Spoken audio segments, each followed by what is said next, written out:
At the will reading in a downtown Atlanta lawyer's office with 15 relatives packed into the room, my mother laughed out loud and said, "Your father left you nothing because he hated you for 12 years." The lawyer opened a sealed brown envelope stamped with my dead father's name, read the first line silently, and pushed it toward me. I said nothing. My uncle, who had not spoken to me in 13 years, leaned forward and whispered, "Open it," but not in front of her. "My name is Tiara, and I am 32 years old. I work as a senior forensic auditor, uncovering corporate fraud for a major firm in Chicago. If you have ever been the scapegoat of your family, only to realize you hold the power to dismantle their entire facade, let me know where you are watching from in the comments below.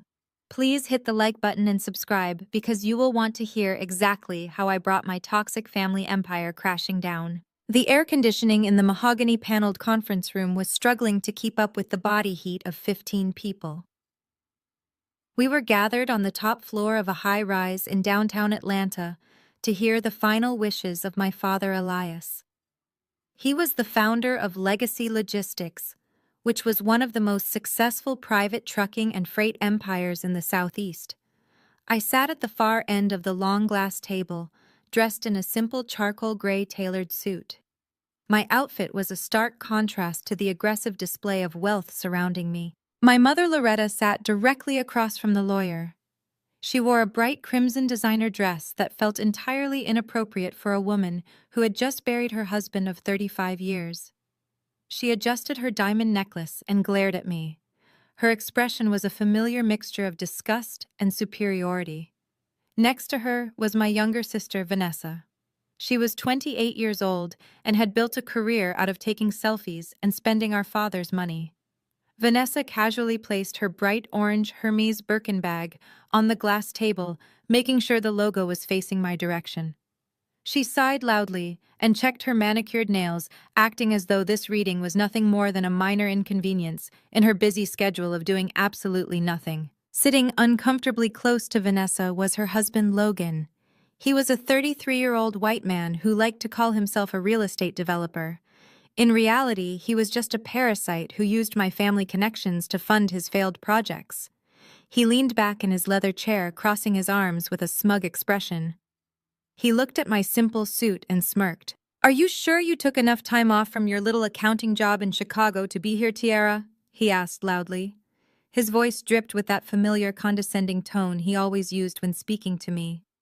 "We would hate for you to miss out on crunching numbers just to sit here and get nothing." I kept my face perfectly neutral. "I am a forensic auditor, Logan," I replied calmly. "I do not just crunch numbers. I find the money people try to hide. Maybe you should remember that." Logan's face flashed red for a fraction of a second before he scoffed and looked away. My mother slammed her hand on the table. "Do not speak to your brother-in-law with that tone," Loretta snapped.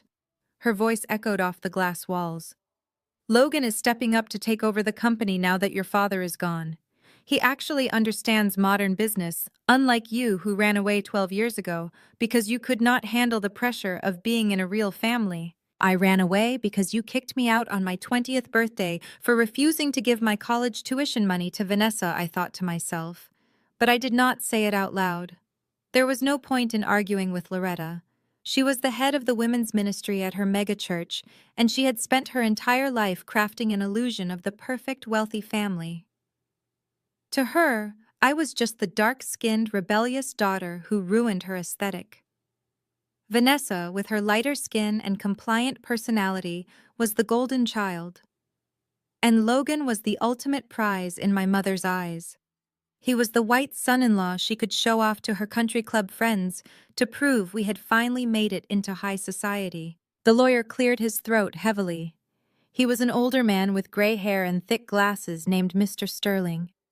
He looked deeply uncomfortable as he unsealed the thick ivory folder containing the official will. "If we could please proceed," he said quietly. "I will now read the last will and testament of Elias." The room went completely silent. Even Vanessa stopped looking at her phone. The lawyer began reading the dense legal jargon. He confirmed what my mother had been bragging about for the past week. My father had left the family mansion all of his personal bank accounts, and the vast majority of his liquid assets directly to Loretta. Furthermore, he left his collection of vintage cars and a substantial cash trust to Vanessa. And regarding the ownership and voting shares of Legacy Logistics, the lawyer continued adjusting his glasses.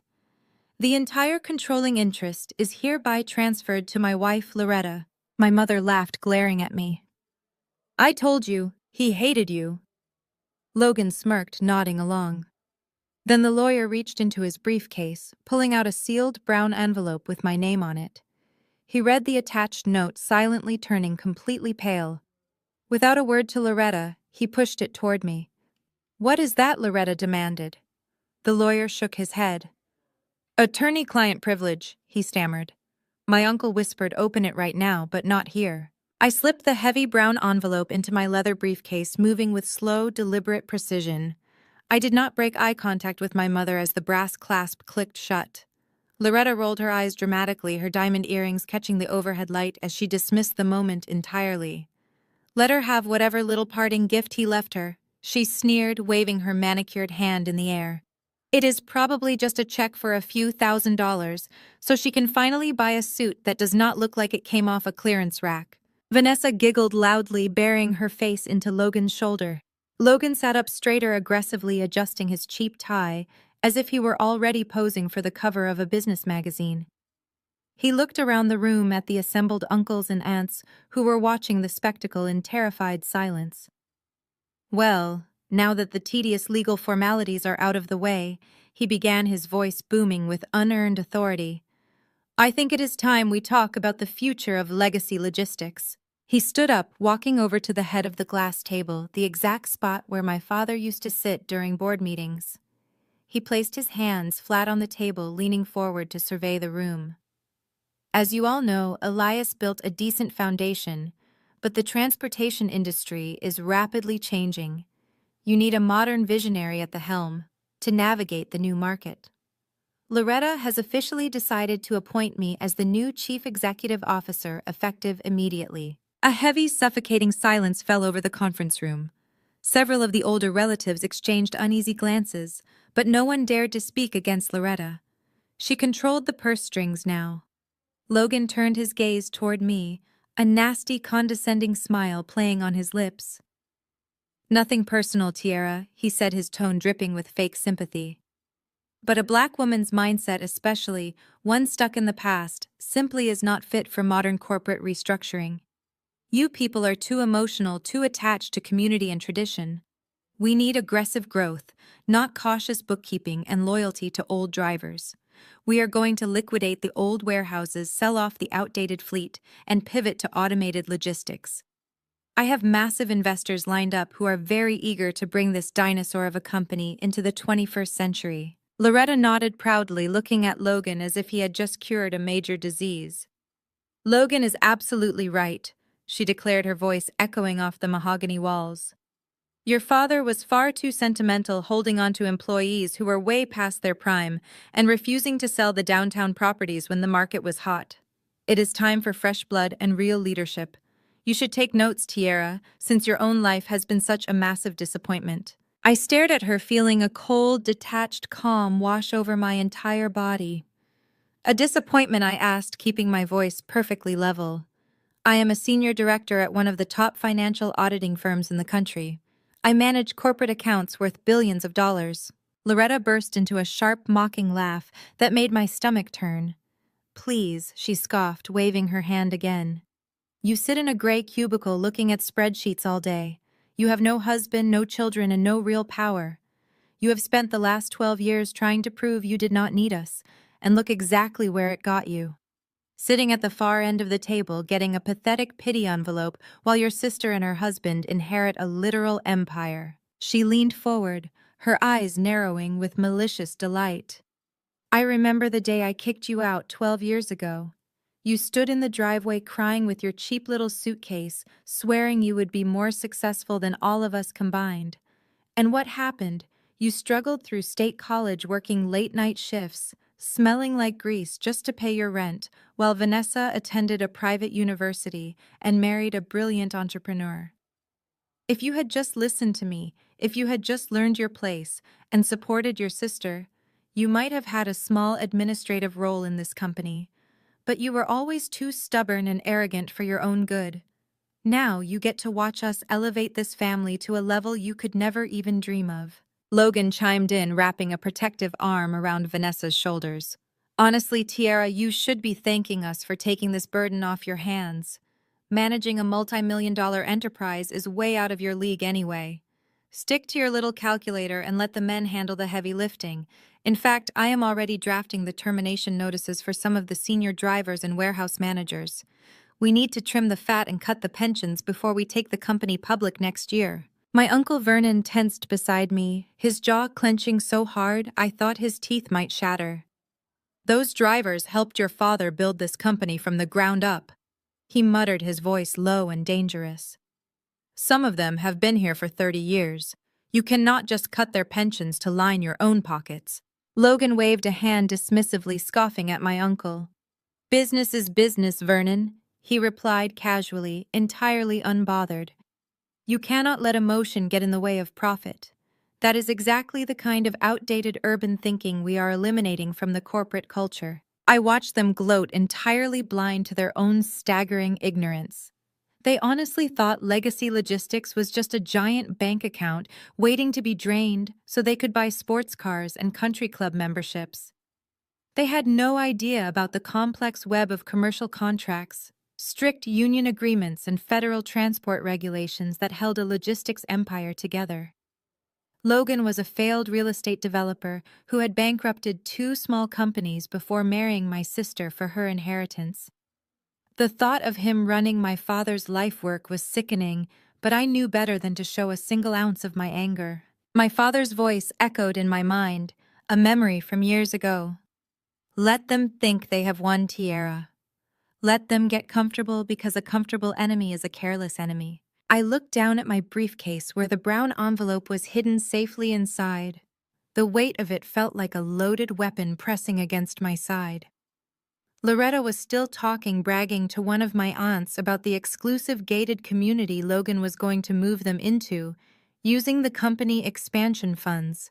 She was already spending millions of dollars she did not fully understand or rightfully earn. "I am going to throw a massive celebration dinner this Sunday at the estate," Loretta announced loudly, making sure every single person in the room heard her clearly.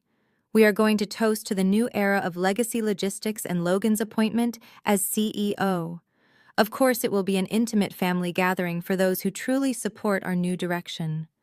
She looked directly at me, her eyes cold and triumphant, challenging me to beg for an invitation. I stood up slowly, pushing my heavy leather chair back. The scraping sound echoed sharply in the quiet room, making several people jump. I smoothed the front of my charcoal jacket and picked up my briefcase by its brass handle. "I do not think I will be able to make it," I said, my voice dangerously soft, but carrying across the room perfectly. "I have a lot of auditing work to catch up on. You know how demanding it is to be a disappointment." Vanessa rolled her eyes dramatically, picking up her designer bag. "Always so dramatic," she muttered under her breath, looking at her phone. Logan smirked, crossing his arms over his chest. "Let her go, Vanessa. She probably has a public bus to catch back to the airport." I turned and walked toward the heavy oak doors of the conference room. I could feel the eyes of my extended family burning into my back. Some looked pitying, others looked relieved that the tension was finally walking out the door. My mother did not even offer a goodbye. As I pushed the heavy door open, I heard her laugh again, a harsh, bitter sound that had haunted me for over a decade. I stepped out into the quiet, carpeted hallway, letting the heavy doors swing shut behind me, entirely cutting off the sound of their premature celebration. I was finally alone in the silence, and it was time to see exactly what my father had left me. I leaned against the cool marble wall of the corridor, taking a deep breath to steady my racing heart. The heavy oak doors were shut tight, but I could still hear the muffled sounds of my mother and sister laughing. They were celebrating their victory, entirely convinced that they had finally completely erased me from the family legacy. I looked down at the thick brown envelope in my hands. It felt surprisingly heavy. My name was written across the front in my father's unmistakable sharp handwriting. My Uncle Vernon's words echoed in my mind, telling me to open it but not in front of her. He knew something. He had always been the quiet observer in the family, the one who saw through Loretta's flawless church lady facade, but chose to keep the peace. I needed privacy. I walked quickly down the long carpeted hallway past the elevators and slipped into the executive restroom. I locked the heavy wooden door behind me and set my briefcase on the marble counter. The bright fluorescent lights buzzed softly above me, reflecting off the pristine mirrors. My hands were shaking slightly as I broke the wax seal on the back of the envelope. I did not know what to expect. Maybe it was a check for a few $1,000s, just like my mother predicted. Maybe it was a final letter of disappointment from a man who spent 12 years ignoring my existence. I pulled out the contents and my breath caught in my throat. There was no check. Instead, there was a small black encrypted USB drive and a single sheet of heavy legal paper covered in my father's handwriting. The date at the top of the letter was from 3 weeks ago, just days before his sudden heart attack. I unfolded the paper and began to read. My dearest Tiara, if you are reading this, it means I am gone, and your mother has likely just put on a spectacular show of claiming everything I built. I know you have spent the last 12 years believing that I chose them over you. I know you think I hated you for standing up to your mother and refusing to sacrifice your own future for Vanessa's mistakes. But the truth is, I pushed you away to save you. I stared at the words, blinking back the sudden sting of tears. I gripped the edges of the paper so tightly my knuckles turned white. 12 years ago, I realized exactly what your mother and that parasite Logan were capable of. I saw the greed taking root in them.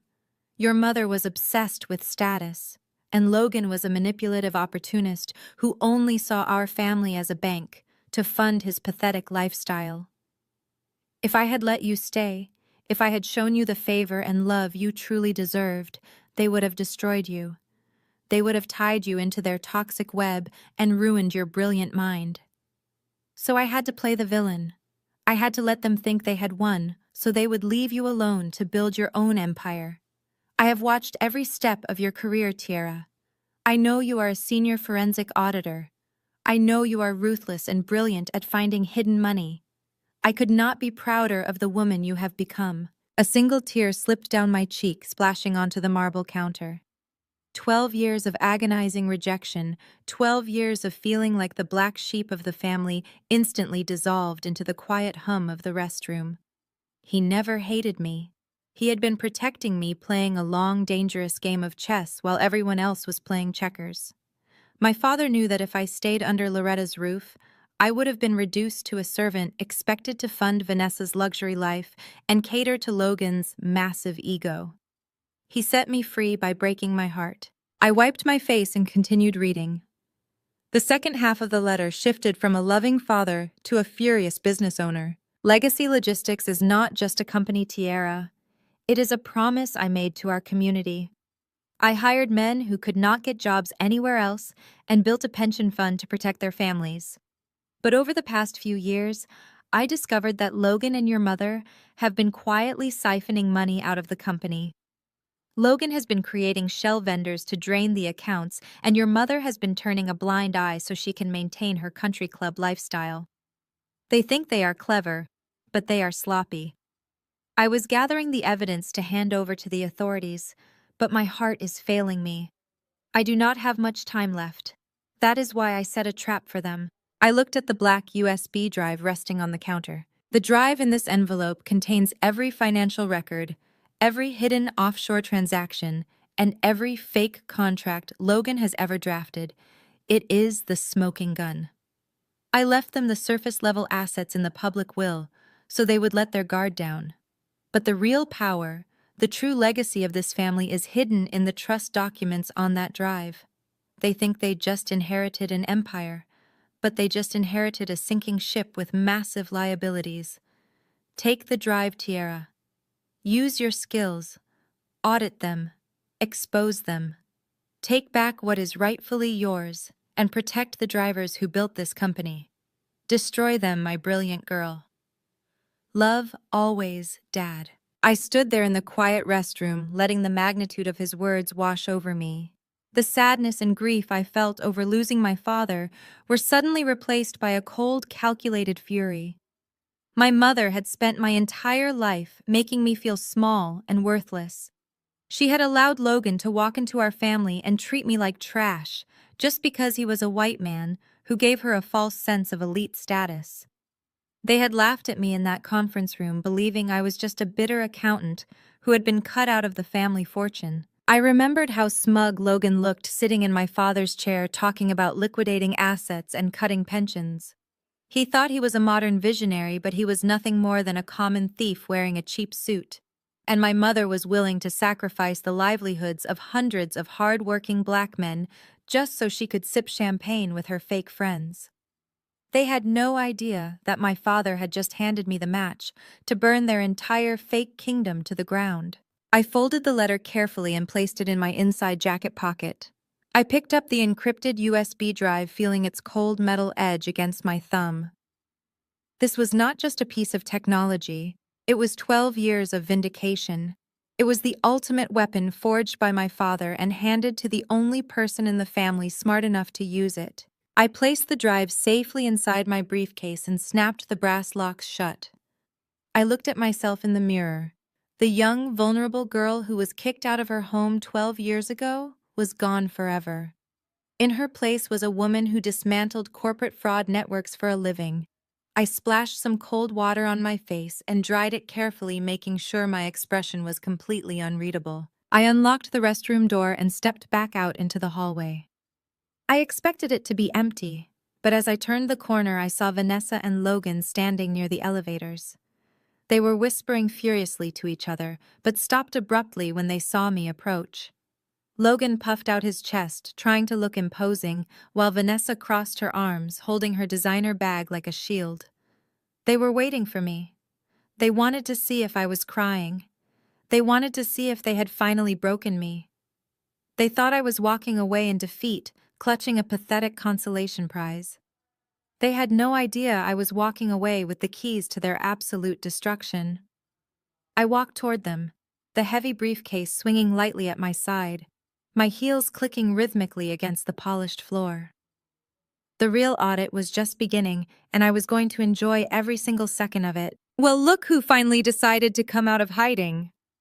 Logan sneered as I stopped in front of the elevator doors. His voice was overly loud, echoing in the empty marble hallway. Vanessa stood slightly behind him, clutching her orange designer bag like a shield. Her eyes darted to my briefcase, trying to see if I had shoved anything valuable inside. "We were just making sure you did not take anything from the conference room," Vanessa said, her tone dripping with fake innocence. "You know how you get when you feel left out, Tiara. We cannot have you stealing office supplies or company documents just because you are bitter about the will." I looked at them, feeling a profound sense of exhaustion mixed with absolute clarity.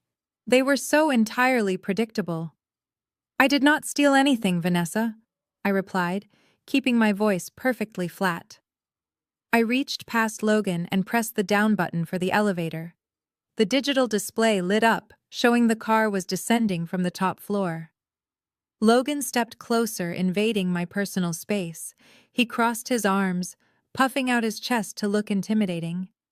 "Let me see the bag, Tiara," he demanded. I turned my head slowly to look at him. "Excuse me?" I asked. "You heard me," he said, taking another step forward. "I am the CEO of this company now. That means I am responsible for all corporate assets. Open the briefcase right now, or I will call building security and have them search you right here in the lobby." He reached out his hand to grab the brass handle of my briefcase. I did not flinch. I did not pull away. I simply looked down at his outstretched wrist. The cuff of his expensive-looking suit jacket pulled back, revealing a heavy gold watch. He wore it loosely so everyone could easily see it. "Is that a Patek Philippe Nautilus?" I asked, my voice deadpan. Logan paused, his hand hovering in the air. He pulled his arm back slightly, a smug, arrogant smile replacing his aggressive scowl. "Yeah, it is," he bragged, tapping the glass face of the watch. "It cost more than your entire annual salary. It is what successful men wear when they manage real assets." I tilted my head, studying the watch for a few seconds. It is a decent replica, I said calmly. But the date wheel font is slightly too thick, and the gold plating on the bezel is already starting to oxidize near the crown. Real rose gold does not tarnish from a little bit of sweat, Logan. Plus, the Nautilus sweeping second hand is perfectly silent. Yours is ticking. I can hear it from here. And the smug smile instantly vanished from his face. He quickly dropped his arm, pulling his sleeve down over the fake watch. A dark flush of embarrassment crept up his neck, turning his ears bright red. "What are you talking about?" Vanessa snapped, looking from me to Logan in absolute confusion. "Logan bought that watch in Switzerland. It is real." "Sure it is, Vanessa," I said as the polished steel elevator doors slid open with a soft chime. "Just like his real estate business is real." "Tell me, Logan, how much did you put on your high-interest credit card to buy that fake watch? Did you finance the shipping, too?" "Shut your mouth, you jealous bitch!" Logan hissed, his voice dropping to a nasty whisper. "You do not know anything about my finances. You are just a low-level corporate drone who got written out of the family will. You have absolutely nothing." I stepped onto the empty elevator and turned around to face them. My briefcase was held loosely in my hand, resting against my leg. "I know you are broke, Logan," I said softly as the doors began to close. "And I know you are desperate. Enjoy the CEO title while it lasts." The doors shut, sealing off his furious red face. The elevator descended smoothly to the lobby floor. My heart was beating in a slow, steady rhythm. The first shot had been fired and the enemy was already bleeding. I walked out of the high-rise building and into the humid Atlanta heat. The sun was blinding, but I felt colder and sharper than I had in years. I handed my parking ticket to the valet and waited for my car. My mind was already racing, analyzing the massive amount of work ahead of me. I needed to access the encrypted USB drive. I needed a secure location, and I needed my elite audit team. My car pulled up, a sleek, black sedan that I had paid off in cash 3 years ago. I tipped the valet Slid into the driver's seat and locked the heavy doors. The leather briefcase sat on the passenger seat next to me. The USB drive inside it was a ticking time bomb waiting to go off. I started the engine and connected my phone to the car audio system. I dialed a number I knew by heart. It rang twice before a sharp professional voice answered over the speakers. "This is Marcus," the voice said. "Marcus, it is Tiara," I said, pulling out of the parking garage and merging into the heavy downtown traffic. "Tiara," he asked, his tone softening immediately. "How did the will reading go? Are you doing okay?" "I am fine," I replied, gripping the steering wheel. "Better than fine, actually. I need you to pack a bag and get the rest of the forensic accounting team together. I want all 5 of you on the next flight from Chicago to Atlanta." Marcus paused for a second, the sound of a keyboard clacking in the background, stopping instantly. "The entire team?" he asked. "Tiara, that is 5 senior auditors. What exactly are we looking at?" "A massive internal fraud operation," I said, keeping my eyes on the road. "Corporate embezzlement, shell companies, pension theft, and federal wire fraud. The primary targets are my mother and my brother-in-law." There was a long silence on the other end of the line. Marcus had worked with me for 5 years. He knew my family history. He knew why I never went home for the holidays and why I never spoke about my mother. "I understand," Marcus finally said, his voice turning deadly serious. "I will book the flights right now. We will be on the ground in Atlanta by midnight. Where are we setting up the war room?" "Book the penthouse suite at the Buckhead Grand Hotel," I instructed. "Put it on my personal corporate card. I have a highly encrypted USB drive that needs to be cracked and analyzed the moment you land. We have a lot of financial records to cross-check before Sunday." "What happens on Sunday?" he asked. "My mother is throwing a massive family dinner to celebrate her new fake empire," I said, a cold smile forming on my lips. "She thinks she has won.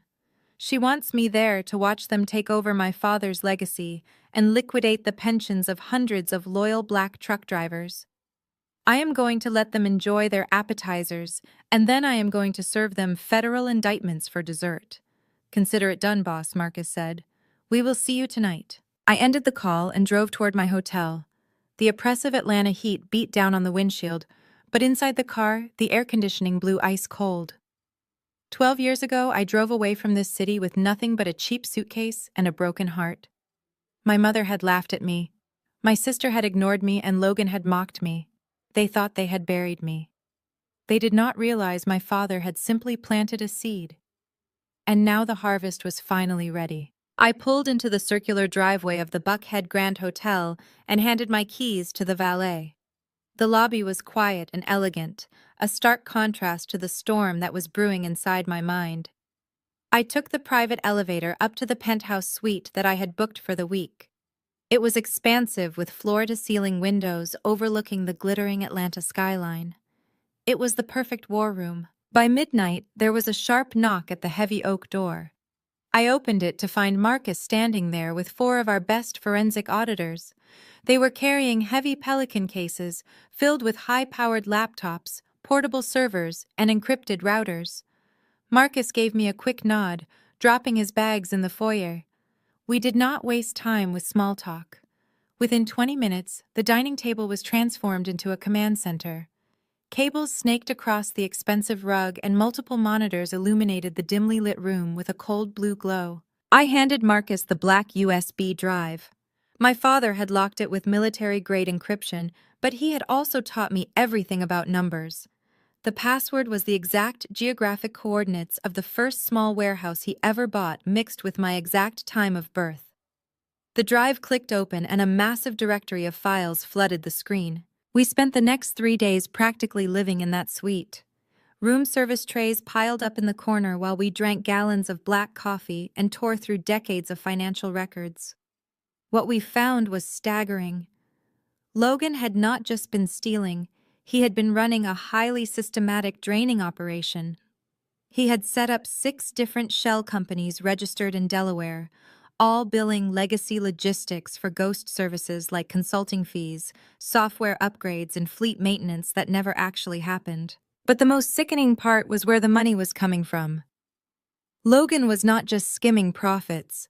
He was pulling directly from the employee pension fund. He was stealing the retirement money of hundreds of hardworking black truck drivers who had broken their backs building my father's empire. She knew, Marcus said quietly, rubbing his tired eyes as he pointed to a digital signature on a PDF document. Your mother signed off on every single internal board resolution that allowed Logan to bypass the standard auditing protocols. She gave him the keys to the vault. I stared at her signature on the screen, feeling a cold wave of disgust. My mother, the esteemed head of the church women's ministry, who preached about morality every Sunday, was actively helping a failed white real estate developer steal from her own people. And she was doing it all just to fund her country club memberships and buy designer bags. The betrayal was absolute. "We have enough to bury them," Marcus said, leaning back in his chair. "This is clear-cut federal wire fraud, embezzlement, and tax evasion. If we hand this over to the FBI right now, they will be in handcuffs by Monday morning." "No," I said, my voice hard and absolute. "Monday is a business day. Sunday is for family. I want every file cross-referenced and printed in hard copy. I want financial summaries ready to be projected on a screen.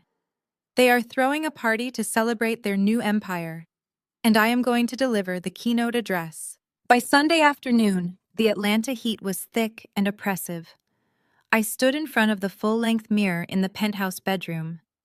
I was no longer wearing the cheap-looking clearance rack suit my mother had mocked at the lawyer's office. Instead, I wore a tailored emerald green dress that fit perfectly paired with a sharp black blazer and simple gold jewelry. I looked like exactly what I was, which was a corporate executioner. I drove my sedan through the winding, manicured roads of the affluent suburbs until I reached my mother's sprawling colonial estate. Cars were lined up down the street. Luxury SUVs, imported sports cars, and black town cars. The driveway was packed with people dressed in their Sunday best, laughing and holding crystal glasses of champagne. My mother had really gone all out to celebrate the theft of my father's legacy. I parked down the street and walked up the long, sweeping driveway. No one stopped me. The hired catering staff just assumed I was another wealthy guest. I stepped through the massive double front doors and into the grand foyer. The house was filled with the sounds of a jazz trio playing softly in the corner and the loud booming voice of Logan holding court in the living room. I walked slowly through the crowd, observing the sheer hypocrisy of it all. The church aunties were huddled near the buffet table wearing their elaborate Sunday hats and gossiping in hushed tones. I caught snippets of their conversations as I passed by. "Loretta is so blessed to have a son-in-law like Logan," one auntie whispered, balancing a plate of appetizers. "He is taking that dirty trucking company and turning it into a real modern enterprise." It is a shame about her oldest daughter, though.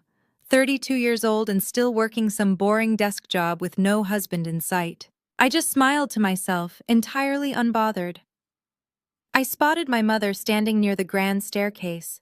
She was wearing an extravagant white silk dress that made her look like she was starring in her own personal soap opera.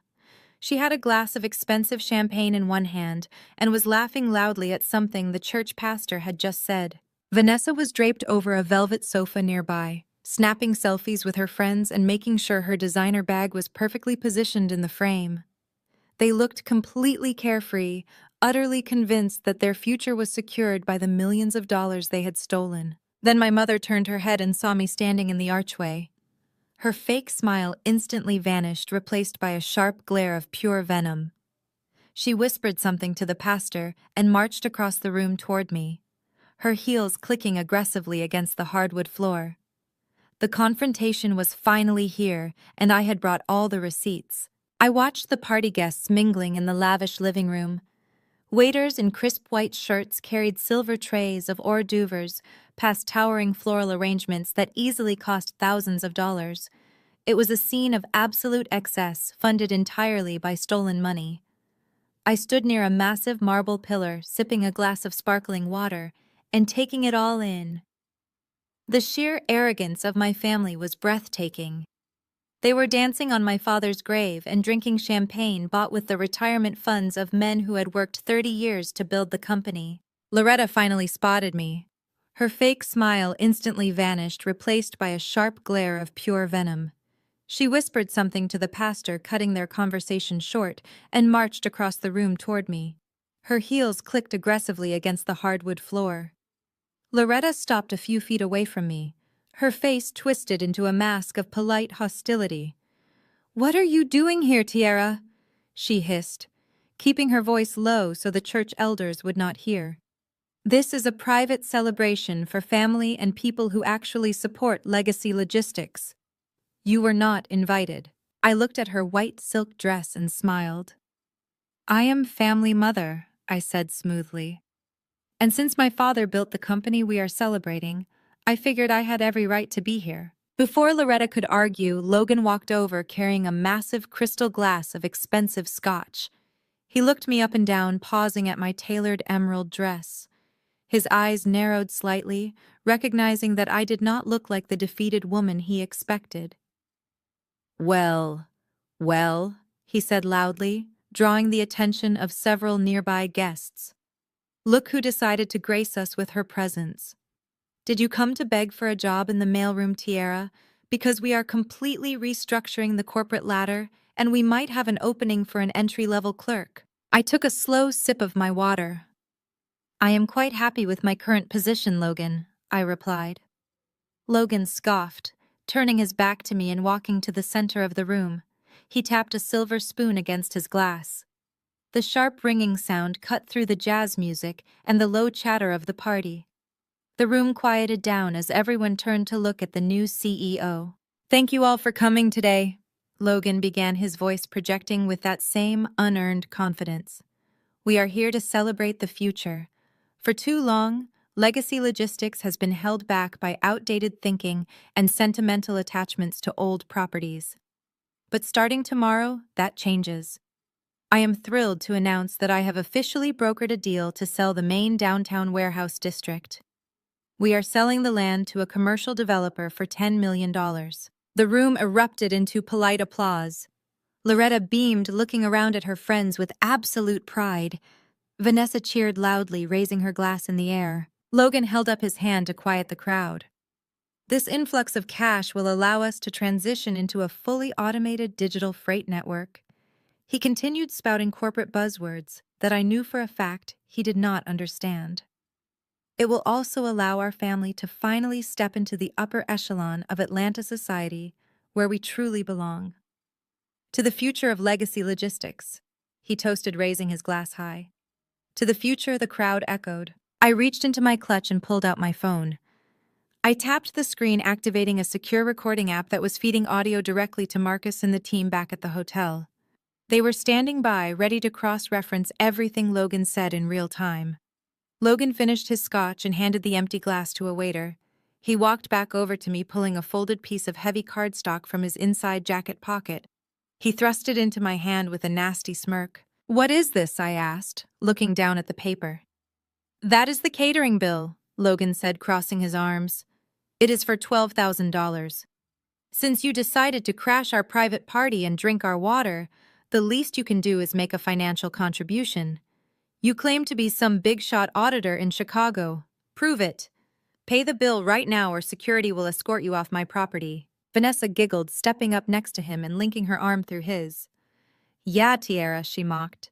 "You cannot just show up and freeload off Logan's success. You have to pay your own way in the real world." I looked at the bill and then looked up at Logan. My expression was completely blank. "You want me to pay for this party?" I asked, my voice carrying just enough to make the people around us stop and listen. "That is exactly what I want," Logan said, puffing out his chest.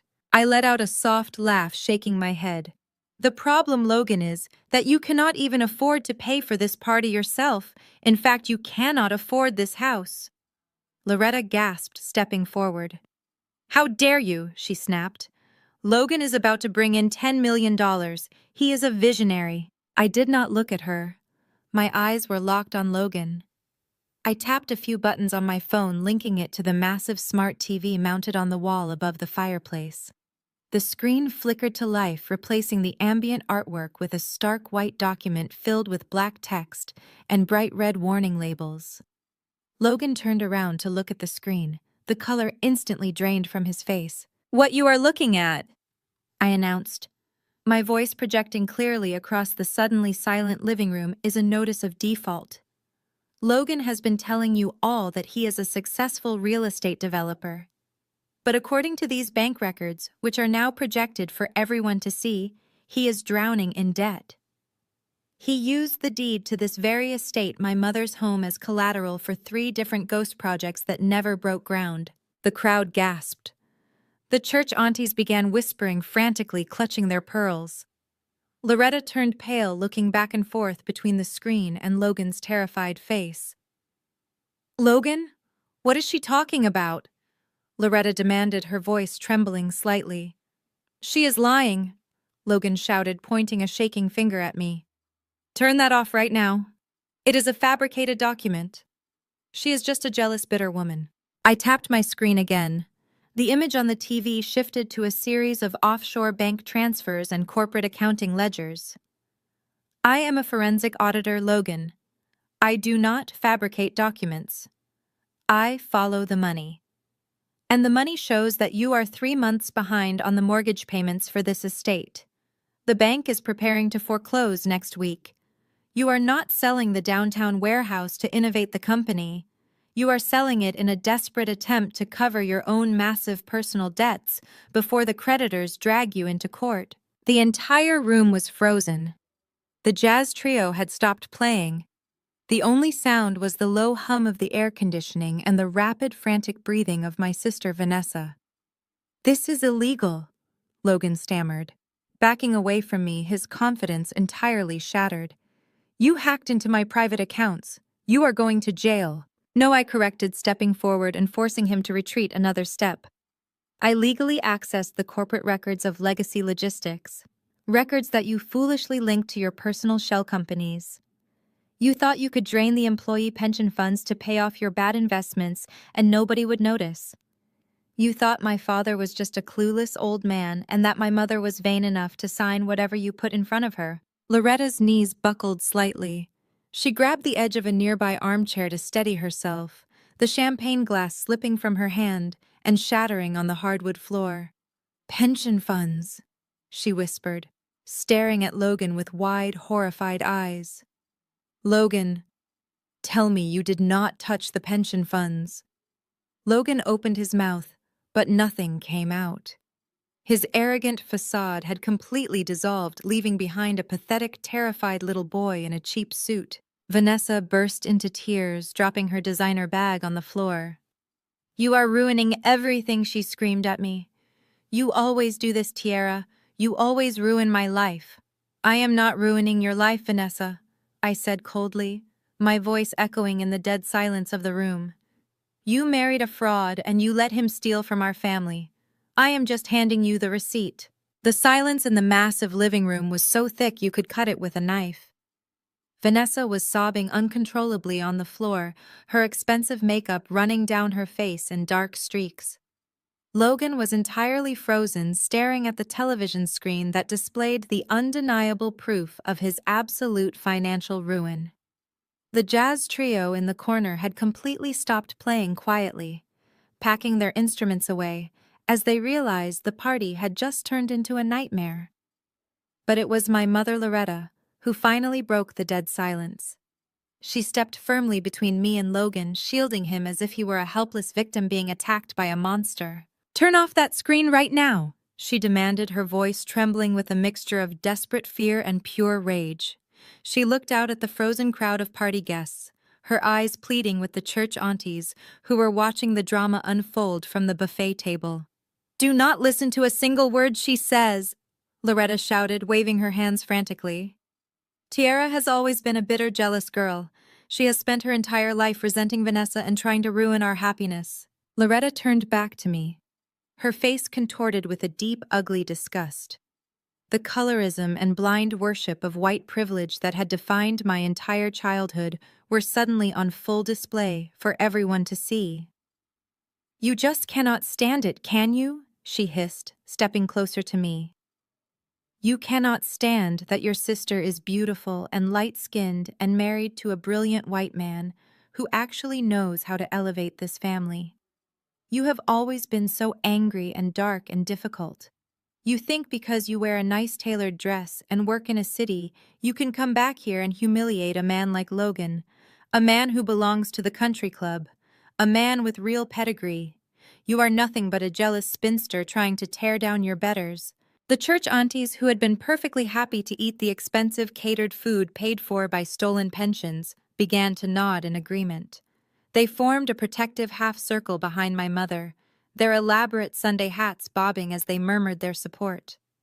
Aunt Beatrice, a woman who sat in the front pew of the church every single Sunday, adjusted her pearl necklace and glared at me with absolute contempt. "Loretta is exactly right," Beatrice chimed in, her voice dripping with hypocritical self-righteousness. "Tiara, you should be deeply ashamed of yourself. Coming into your mother's beautiful home on a Sunday of all days to spread these malicious lies. Logan is a respectable businessman. He is bringing modern innovation to your father's old company. It is not his fault you could not find a wealthy husband of your own to take care of you. You should be on your knees praying for forgiveness instead of hacking into private bank accounts and causing a scene." I looked at Aunt Beatrice and then at the rest of the women, murmuring their agreement. This was the den of hypocrisy I had grown up in. These were women who preached love and humility every Sunday, but worshipped at the altar of proximity to whiteness and superficial wealth. They were so blinded by their own internal colorism and their desperate need to be accepted by high society that they were willing to vigorously defend a man who was actively robbing them blind. They looked at Logan and saw a white savior who was going to validate their social status. They looked at me and saw a dark-skinned, independent woman who threatened their fragile worldview. "A respectable businessman?" I repeated, letting the words hang in the heavy air. I took a few slow, calculated steps toward Aunt Beatrice. My voice was perfectly calm, echoing clearly across the room. "Tell me, Aunt Beatrice, did your respectable businessman mention that part of the money he embezzled was funneled directly through the church community outreach fund? The same charitable fund you and my mother supposedly manage for the congregation. Beatrice's face instantly went slack. The supportive murmurs from the church aunties died down completely, replaced by a tense, suffocating silence. I tapped my phone screen again, and the display on the television shifted. The mortgage default notice disappeared and was replaced by a complex flowchart of wire transfers. It showed massive sums of money moving from the legacy logistics employee pension accounts directly into the church outreach fund, and then immediately being wired out to one of Logan's offshore shell companies in the Cayman Islands. You see, Logan needed a clean way to wash the stolen pension money, I explained, keeping my eyes locked on Beatrice. And my mother, the devout head of the women's ministry, was more than happy to let him use the church accounts to do it. They generated fake invoices for community charity events that never happened. In exchange for letting him launder the stolen cash, Logan promised to sponsor my mother's application to the exclusive Oak Ridge Country Club, a club that has historically never allowed Black members.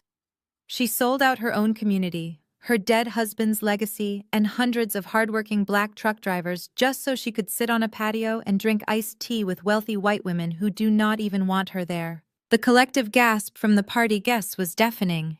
The church aunties who had just been aggressively defending Loretta and Logan now looked at my mother with absolute horror.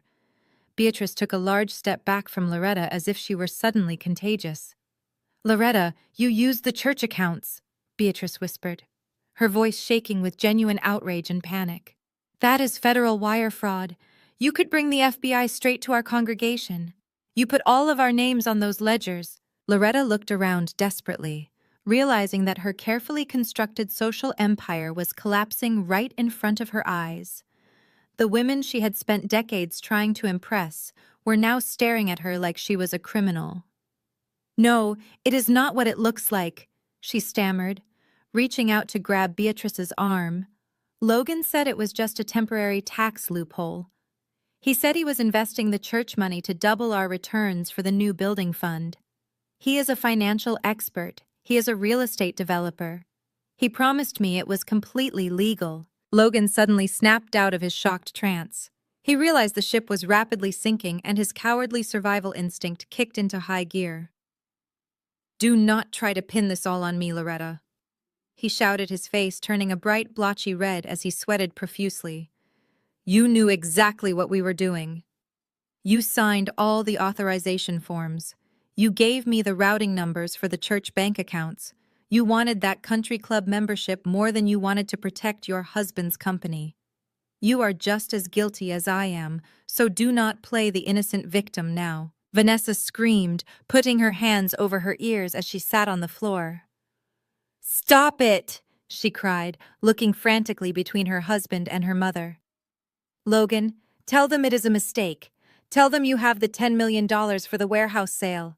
Tell them we are still rich." Logan ignored his wife completely, running his hands through his thinning hair as he paced the hardwood floor like a trapped animal.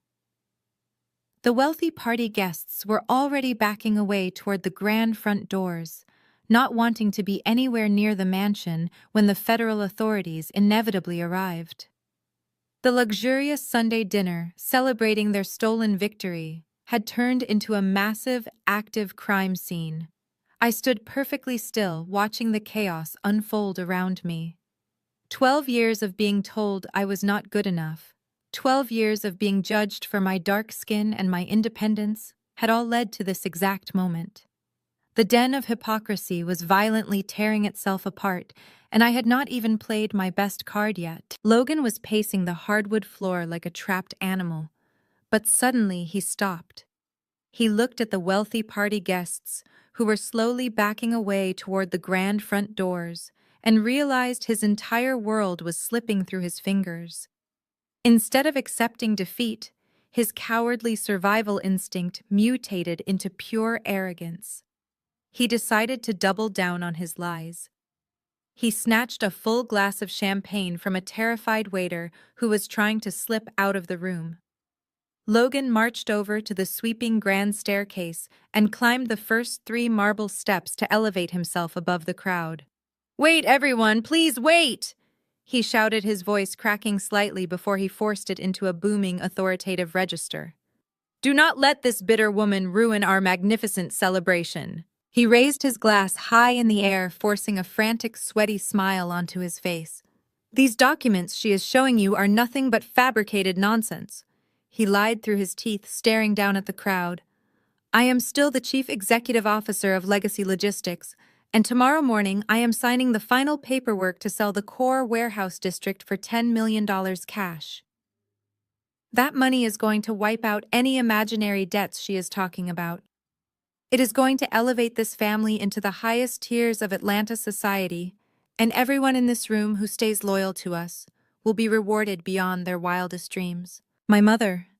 Loretta nodded eagerly, her eyes wide with desperate hope. She clung to his lies like a drowning woman clinging to a life raft. "Yes, Logan is absolutely right," she yelled, turning back to the church aunties.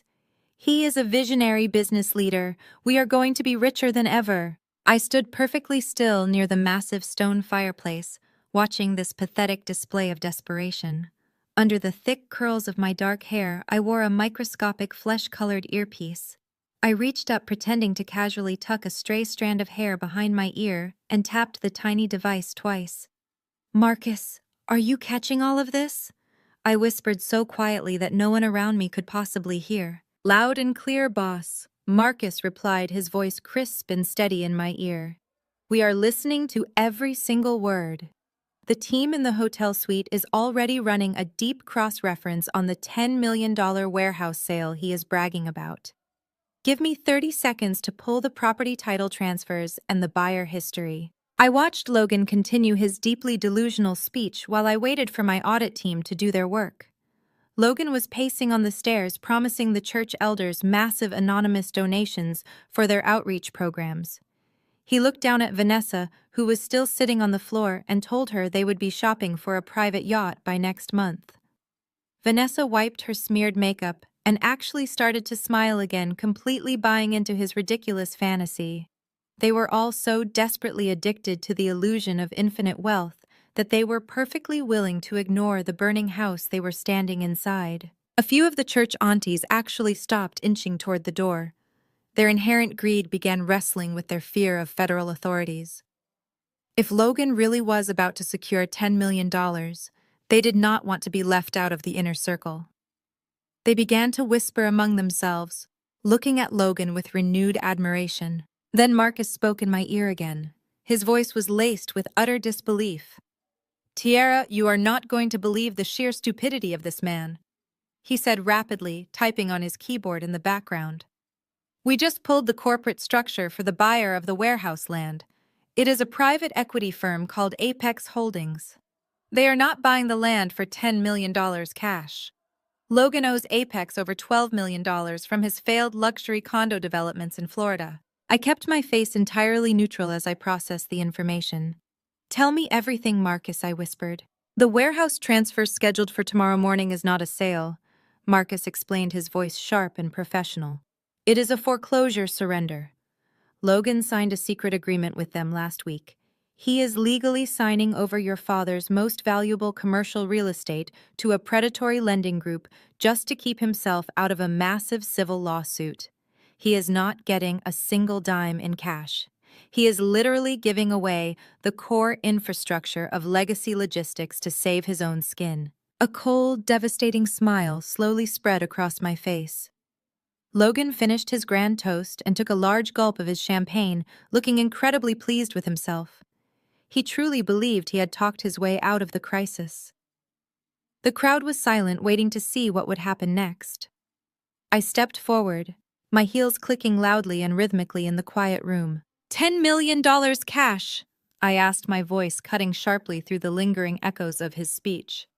"That is a very fascinating number, Logan, especially since Apex Holdings does not pay cash for surrendered properties." Logan froze, his glass stopping halfway to his mouth. The smug confidence completely drained from his face, leaving him looking pale and terrified. Loretta looked up at him, her brow furrowed in deep confusion. "Logan, who is Apex Holdings?" she asked, her voice shaking slightly. "What is she talking about?" I did not give him a chance to invent another lie. I answered for him, making sure every single person in the room heard the truth. Apex Holdings is the predatory lending firm that Logan has owed $12 million to. For the past 3 years, I explained smoothly, projecting my voice across the grand foyer. He is not selling the warehouse land to elevate this family into high society. He is legally surrendering my father's most valuable commercial property to his personal creditors tomorrow morning. He is doing it to avoid going to federal prison for defaulting on a massive corporate loan. He is giving away the entire core of legacy logistics for absolutely nothing. The collective gasp from the room was louder this time. There will be no $10 million. I continued, my voice ringing with absolute unwavering authority. There will be no private yacht, Vanessa, and there will certainly be no new church building fund, Mother. Logan has completely bankrupted his own fake real estate empire, and now he is trying to use my father's real empire to pay off his massive debts before he skips town. The delusional speech was officially over. Logan opened his mouth, but no sound came out. His fingers went entirely numb, and he dropped his heavy crystal champagne glass. It shattered violently against the marble steps, sending sharp shards of glass and expensive liquor splashing directly onto Vanessa's designer shoes. She shrieked, backing away from him as if he were a dangerous stranger. Loretta collapsed onto the bottom step of the staircase, burying her face in her hands, as the final illusion of her perfect, wealthy life shattered into a million unfixable pieces. The sound of the shattering crystal glass broke whatever spell was keeping the party guests frozen in the grand foyer. Suddenly, everyone was moving at once. The church aunties who had been praising Logan just moments before were now practically shoving each other out of the way to reach the heavy oak front doors. They wanted absolutely nothing to do with a federal wire fraud investigation.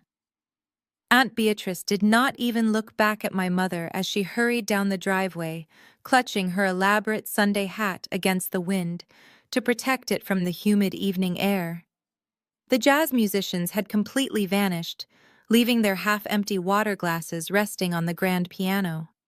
Within 3 minutes, the massive, luxurious living room was entirely empty, except for my immediate family and the hired catering staff who were awkwardly backing into the kitchen to hide. Logan was still standing on the marble steps, staring blankly at the wall.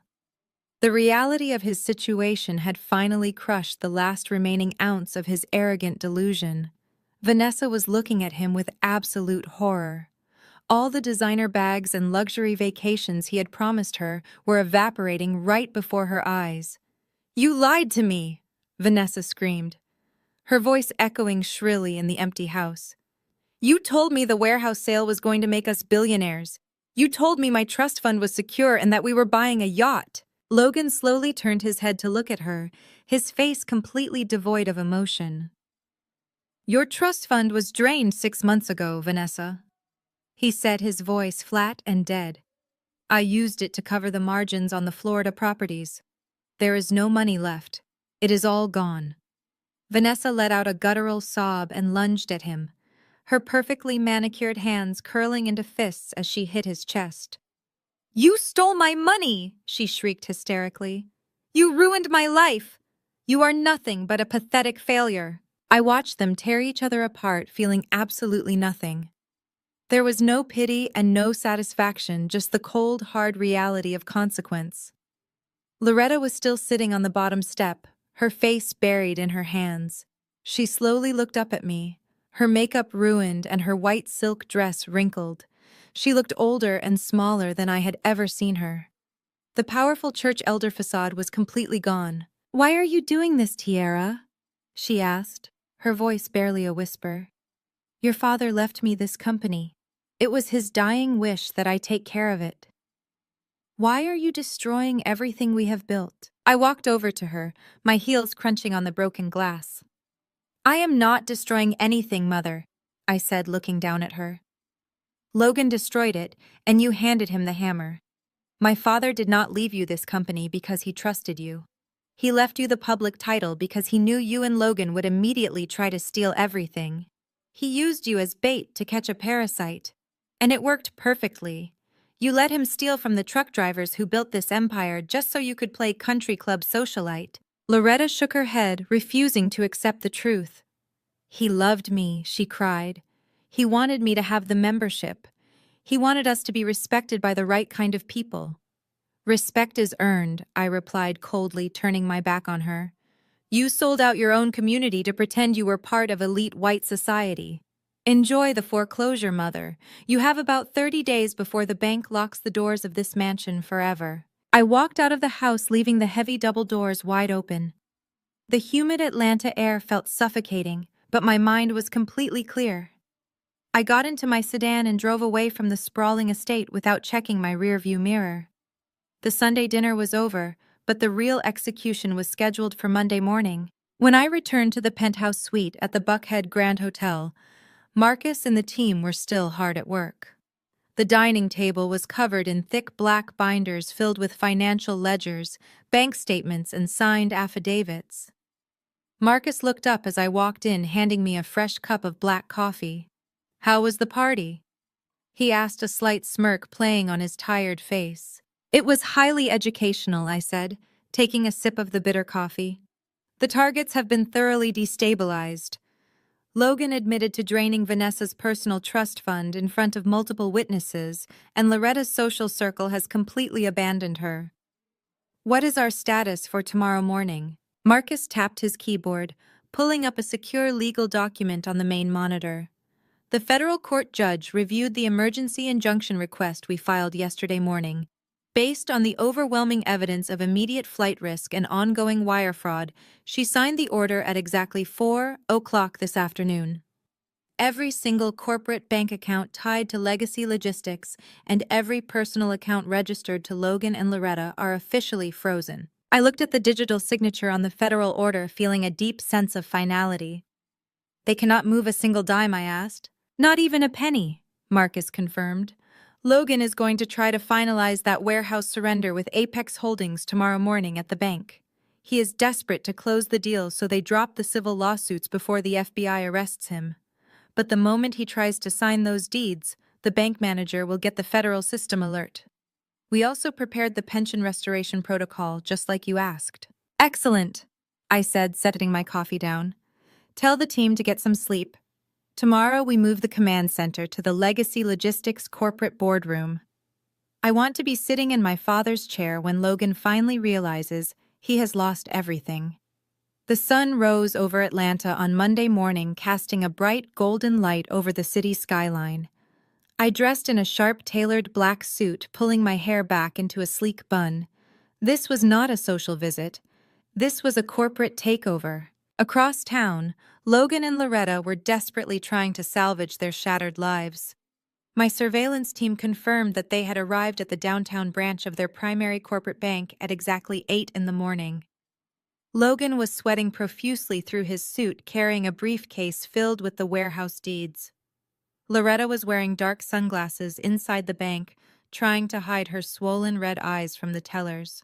They sat down in the bank manager's office, fully expecting to sign the paperwork and walk away from the disaster.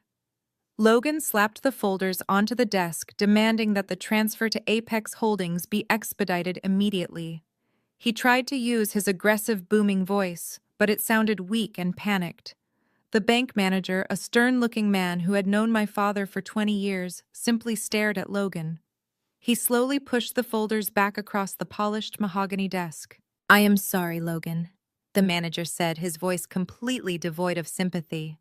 "But I cannot process any transactions for Legacy Logistics today. In fact, I cannot process any transactions for you or Loretta ever again." Logan slammed his hand on the desk, his face turning a dangerous shade of purple. "What are you talking about?" he demanded, his voice cracking. "I am the CEO of this company. Process the transfer right now, or I will have your job before lunch." The manager shook his head, turning his computer monitor around so Logan could see the screen. There was a massive red warning banner flashing across their account profiles. "You do not have the authority to fire anyone, Logan," the manager said flatly. "As of 4:00 yesterday afternoon, all accounts associated with Legacy Logistics, Your personal holdings and Loretta's estate have been frozen by order of a federal judge. The accounts are currently under active investigation by the FBI for wire fraud and embezzlement. You have absolutely zero access to these funds, and my security guards are waiting outside my office to escort you off the bank premises immediately. Logan stood entirely frozen in the bank manager's office, the color draining completely from his face. Loretta began to hyperventilate, clutching her designer handbag against her chest, as two large armed security guards stepped into the doorway. They were firmly escorted out of the bank lobby, paraded in front of dozens of local Atlanta business owners who knew exactly who my parents were. The humiliation for my mother was absolute and immediate. She kept trying to cover her face with her hands, but the damage to her pristine social image was already done. Logan dragged Loretta to their car, his hands shaking so violently he could barely unlock the doors. He was in a state of complete and utter denial. He slammed his hands against the leather steering wheel, screaming that I must have somehow hacked the global banking system to forge those red federal warning banners on the manager's screen. His fragile ego simply refused to believe that the FBI was actually involved and that his massive web of fraud was collapsing. He aggressively started the engine and drove recklessly toward the Legacy Logistics corporate headquarters, entirely convinced he could still use his official title as Chief Executive Officer to force the internal company accountants to manually wire him the warehouse money. When they finally burst through the heavy glass double doors of the executive suite, they were met with an unexpected reality. I was already sitting calmly at the head of the long mahogany boardroom table. I was sitting exactly in my father's heavy leather chair, just as I had promised myself I would. My forensic audit team was stationed around the massive room, their laptops open as they ran final diagnostic checks on the frozen corporate accounts. Vanessa was already there, pacing frantically near the floor-to-ceiling windows that overlooked the downtown Atlanta skyline. Her premium black credit cards had been loudly declined at an exclusive luxury boutique earlier that morning, and she had rushed straight to the corporate office in a blind panic. The very moment Logan and Loretta walked into the room, Vanessa launched into her performance. She burst into dramatic theatrical crocodile tears, running across the room to throw her arms around our mother, sobbing uncontrollably. "Tiara has ruined absolutely everything," Vanessa wailed, pointing a shaking manicured finger in my direction. "My cards are completely shut off." The boutique manager laughed right in my face, and my friends are already gossiping about me in our group chats. "Tell her to fix it right now, Mom. Make her give us our money back, or I'm going to call the police," she cried with the highly practiced intensity of a spoiled child who had never been told no, but there was absolutely no real sadness in her eyes. There was just the selfish terror of losing her unlimited allowance and her shiny status symbols. Logan marched up to the head of the table, his face twisted in a mask of desperate, transparent rage. "This is a pathetic, illegal trick," he shouted, slamming his fist down hard on the polished mahogany wood. "You really think you can hack a bank computer screen and scare me out of my own company? You think you can forge a fake federal injunction just because you are a jealous, bitter little accountant? I am the CEO of this empire. I am going to have you aggressively arrested for corporate espionage and federal cyber terrorism before lunchtime." I did not even blink at his loud, empty threats. I leaned back slowly in my father's chair, resting my hands comfortably on the padded armrests. "You cannot arrest anyone, Logan," I said, my voice perfectly level and calm, cutting through his hysterical yelling. "Your executive access badges were remotely deactivated over an hour ago. You do not work here anymore. You do not own anything here." Loretta pushed past Logan, her face completely distorted by a sudden, blind, unhinged fury. The overwhelming reality of her impending social destruction and complete financial ruin was far too heavy for her fragile narcissistic ego to process properly. Instead of facing her own massive failures, she predictably redirected all of her hatred onto the only target she had ever known. She stormed up to the side of the table, her eyes wild and furious, glaring down at me with pure venom. "You disgusting, ungrateful girl!" she screamed, her voice echoing sharply off the thick glass walls of the boardroom.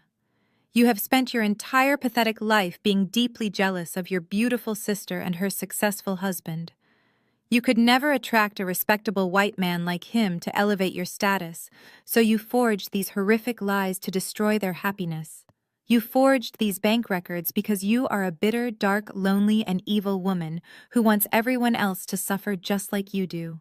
Before I could even process the absolute absurdity of her words, Loretta raised her right hand and slapped me hard across the face. The sharp, violent crack of her palm striking my cheek rang out like a gunshot in the otherwise quiet boardroom. My head snapped hard to the side from the unexpected force of the physical blow. Marcus and the rest of my audit team instantly jumped to their feet, pushing their chairs back, ready to intervene. But I quickly held up my hand, signaling them to stand down and remain silent. A hot, stinging heat rapidly spread across my left cheek. Vanessa stopped her fake crying for a tiny fraction of a second, a cruel, triumphant smirk flashing across her tear-stained face, before she quickly hid it behind her hands and continued her loud, performative sobbing. Logan stood a little taller, clearly emboldened by my mother's sudden act of physical violence toward me. "Get out of my building right now!" Loretta shrieked, pointing a trembling finger toward the main elevator bank.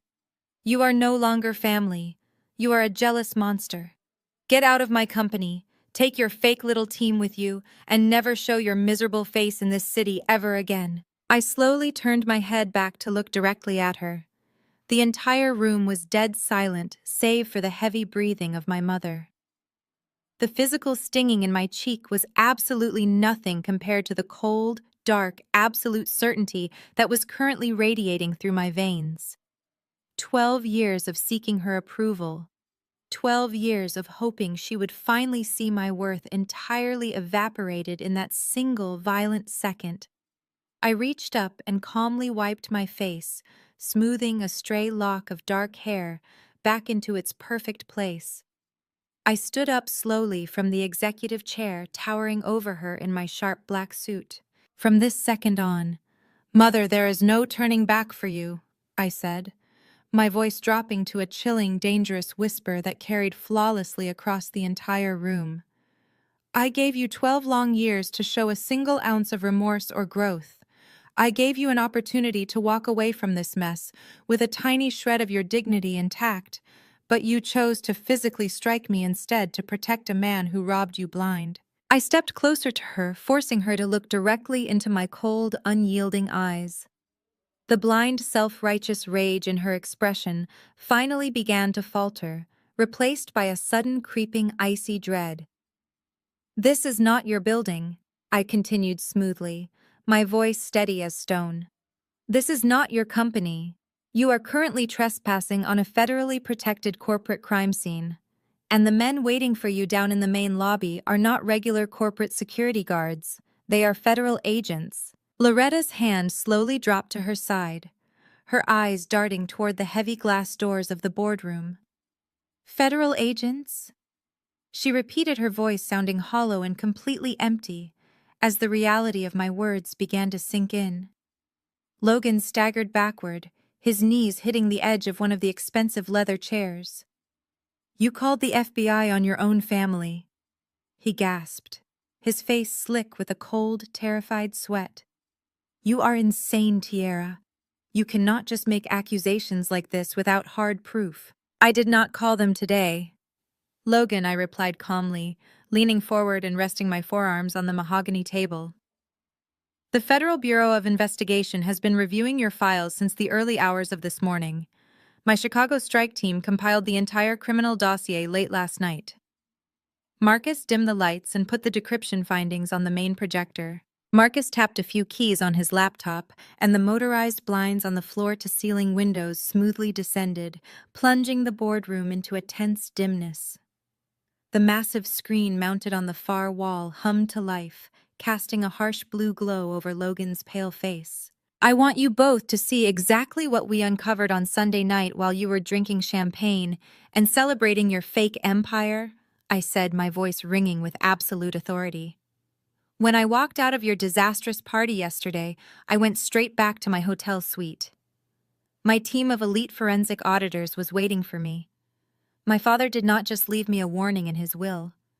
He left me a highly encrypted black USB drive containing a shadow ledger of every single transaction you two made over the past 3 years. Logan swallowed hard, his eyes glued to the screen as complex strings of code and financial data began to scroll past.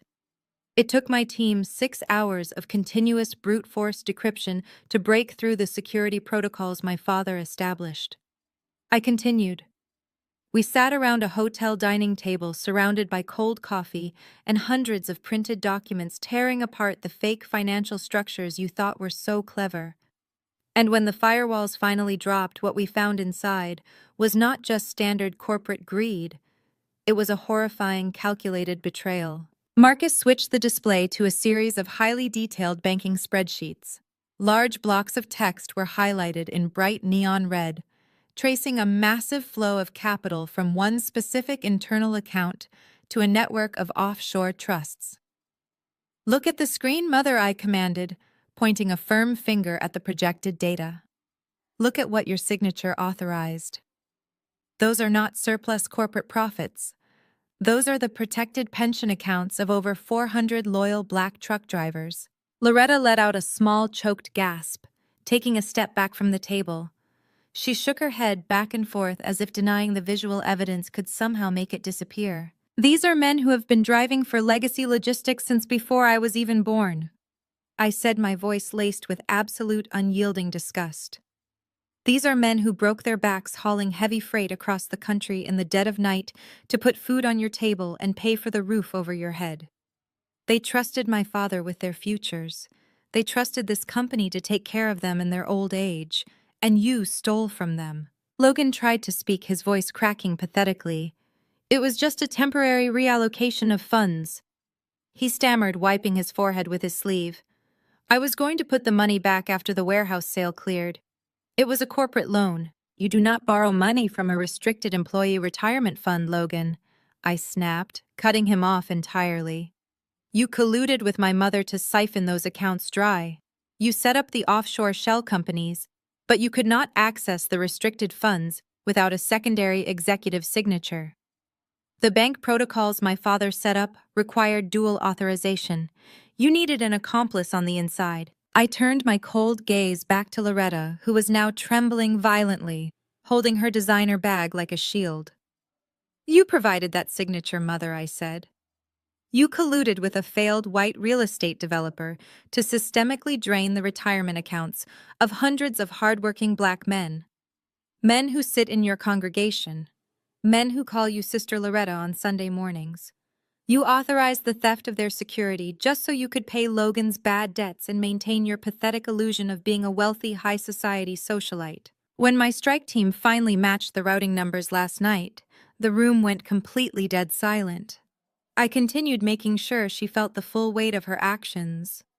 "Marcus is one of the most seasoned forensic auditors in Chicago, and even he was physically sickened by what he saw.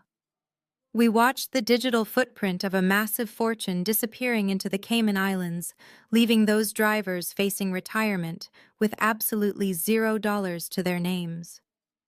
You stole the money they desperately needed to pay for their medical bills and put their own children through college. You handed their entire life savings over to a man who secretly laughs at us behind closed doors." Vanessa had stopped her fake crying entirely. She was staring at the screen, her mouth hanging slightly open as she finally realized the sheer magnitude of the crimes her husband had committed. She was shallow and selfish, but even she knew that stealing millions of dollars from a federally protected employee pension fund was a one-way ticket to a maximum security prison. "You knew exactly what you were doing, Mother," I said softly. But my words carried the sharp, lethal edge of a knife. "You sold out your own community for a country club membership. You chose proximity to whiteness over the survival of your own people." My father discovered the missing funds weeks before he died. His heart could not take the betrayal, but his mind was still sharp enough to gather all the evidence. He spent his final days compiling this data to make sure I would have the exact ammunition I needed to destroy you both. Loretta fell into one of the leather chairs, her legs completely giving out beneath her. She stared blankly at the red, highlighted numbers on the screen, the undeniable proof of her absolute moral failure. There were no more excuses left to make. There were no church aunties left to defend her. The Chicago strike team had exposed every single ugly truth she had tried to bury, and the walls of her perfectly constructed lie were finally caving in. Logan suddenly bolted toward the heavy glass doors of the boardroom, entirely consumed by pure animal panic. He grabbed the brass handles and yanked them open, desperately trying to escape before the authorities could make their way up to the executive floor. But as the doors swung wide open, he stopped dead in his tracks, almost falling backward onto the carpet. Standing in the hallway, blocking his only path to the elevators, were 6 federal agents, dressed in dark tactical windbreakers with the bright yellow letters FBI printed across their chests. Logan froze completely, his hands still hovering near the brass door handles. The lead FBI agent, a tall, broad-shouldered man with a deeply serious expression, stepped forward, pushing the heavy glass doors fully open. Logan stumbled backward, his expensive leather shoes catching on the edge of the carpet. He threw his hands up in a frantic gesture of surrender, his face completely devoid of its usual arrogant color. "We are looking for Logan," the lead agent said, his voice carrying a calm but absolute authority that immediately sucked all the remaining oxygen out of the room. "We have a federal warrant for your arrest on multiple counts of wire fraud, embezzlement, and corporate conspiracy." Logan started shaking his head rapidly, his breathing shallow and panicked. "There is a misunderstanding," he stammered, taking another clumsy step away from the agents. "I am the chief executive officer here. I was just executing a complex corporate restructuring plan. The money is perfectly safe. You need to speak to my lawyers before you do anything drastic." The agent did not even blink. He gestured to 2 of the agents behind him, who immediately stepped into the room and grabbed Logan by his arms. Logan let out a pathetic, high-pitched yelp as they forcefully spun him around and slammed his chest against the polished mahogany table. The sharp metallic click of the steel handcuffs snapping tightly around his wrists echoed through the boardroom. It was the most beautiful sound I had heard in 12 years. Vanessa let out a piercing scream. She ran toward the agents, her designer heels clicking frantically against the floor, but another agent stepped into her path, holding his hand up to block her. "You cannot take him!" she shrieked, her fake crocodile tears finally replaced by genuine sheer panic. "He is a respected developer. We live in a gated community. You have the wrong person. Tell them, Tiara, tell them they have the wrong person." She looked at me with wild, desperate eyes, expecting me to somehow save the man who had mocked me and tried to steal my father's entire legacy. I simply looked at her and slowly shook my head. "You should probably call your country club friends, Vanessa," I said, my voice completely flat and devoid of any sympathy.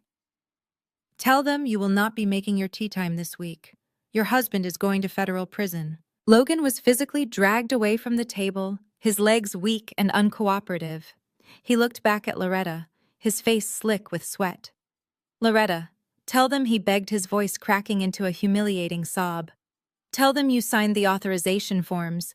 Tell them you knew about the church outreach accounts. You have to tell them it was your idea too." Loretta's eyes widened in absolute horror as her precious white son-in-law, the man she had worshipped and protected above her own flesh and blood, immediately threw her directly under the bus the second he was in handcuffs. She backed away from him, pressing her back against the floor-to-ceiling windows, as if she were trying to physically fuse with the glass to escape the reality of the room. "I had absolutely nothing to do with this," Loretta screamed, pointing a trembling finger at Logan. "He tricked me. He is a liar and a thief. I am a respected church elder. I am the sole owner of Legacy Logistics. My husband left this entire empire to me in his will. I am the victim here." The lead agent pulled a thick stack of folded papers from his tactical jacket. "Actually, Mom, we have a separate warrant for your assets," he said, looking at Loretta with a mixture of professional detachment and mild disgust. "Based on the forensic data provided to our cyber division last night, we have probable cause to believe you acted as a willing accomplice in laundering stolen pension funds through religious charity accounts. We will be seizing all of your personal electronics, your banking records, and your passport. You are officially a primary suspect in an ongoing federal racketeering investigation." Loretta's knees finally gave out entirely. She slid down the thick glass window and collapsed onto the expensive carpet, her white silk dress bunching up around her. She covered her face with her hands, letting out a low, guttural wail that sounded like a dying animal. All of her power, all of her status, and all of her arrogant pride had been completely stripped away in less than 5 minutes. She was no longer the untouchable matriarch of a wealthy family. She was just a pathetic, broken woman sitting on the floor waiting to be indicted. Marcus walked around the table carrying 2 thick black binders filled with the printed ledgers and the decrypted USB drive sealed inside an evidence bag. He handed them directly to the lead agent, who nodded in appreciation. "Our team has cross-referenced every single transaction agent," Marcus said professionally. "The shell companies, the offshore routing numbers, and the forged signatures are all documented and indexed. It is a complete open and shut case." "Thank you," the agent replied, taking the heavy binders. "This is some of the cleanest forensic work we have ever seen. It will make the prosecution process incredibly fast." He looked down at Logan, who was now crying openly, his face pressed against the mahogany table. "Get him out of here," the agent ordered. The 2 agents hauled Logan to his feet and dragged him toward the hallway. Vanessa tried to follow them, sobbing hysterically and calling his name, but they completely ignored her. The heavy glass doors swung shut behind them, leaving the boardroom wrapped in a tense, heavy silence. The only sound left was Vanessa's pathetic crying and Loretta's shallow, ragged breathing as she sat completely defeated on the floor. I stood slowly walking around the large table until I was standing directly over my mother. She slowly looked up at me. Her makeup completely ruined, her eyes bloodshot and wide with terror. "You planned this," she whispered, her voice shaking. "You planned this from the very beginning. You wanted to take the company away from me." I looked down at her, feeling absolutely no remorse. "I did not take the company away from you, Mother," I said softly, my words cutting through the air like a razor blade. "You threw it away the moment you decided your own vanity was more important than the people who built this family. But do not worry about the company. I will take excellent care of it." Loretta remained on the floor of the boardroom weeping softly until my corporate lawyers finally instructed building management to escort her out. She left the headquarters a broken shell of the arrogant woman who had marched in just an hour prior. I thought the drama was completely finished for the day, but the true boardroom melee did not actually happen until early Tuesday morning. Logan had somehow managed to contact a highly questionable bail bondsman late Monday night. He leveraged the very last remaining drops of his personal credit and tapped into a hidden emergency fund to post a massive bond just hours before his federal arraignment hearing. He was entirely delusional and completely frantic. His fractured ego convinced him that if he could just get back into the Legacy Logistics headquarters, he could physically destroy our corporate servers and magically erase the mountain of forensic evidence my team had just compiled against him. It was just past 7 in the morning. I was sitting comfortably in my father's heavy leather chair at the head of the boardroom table. My legal team was flanking me on both sides, diligently sorting through the massive pile of corporate transition documents to officially stabilize the company.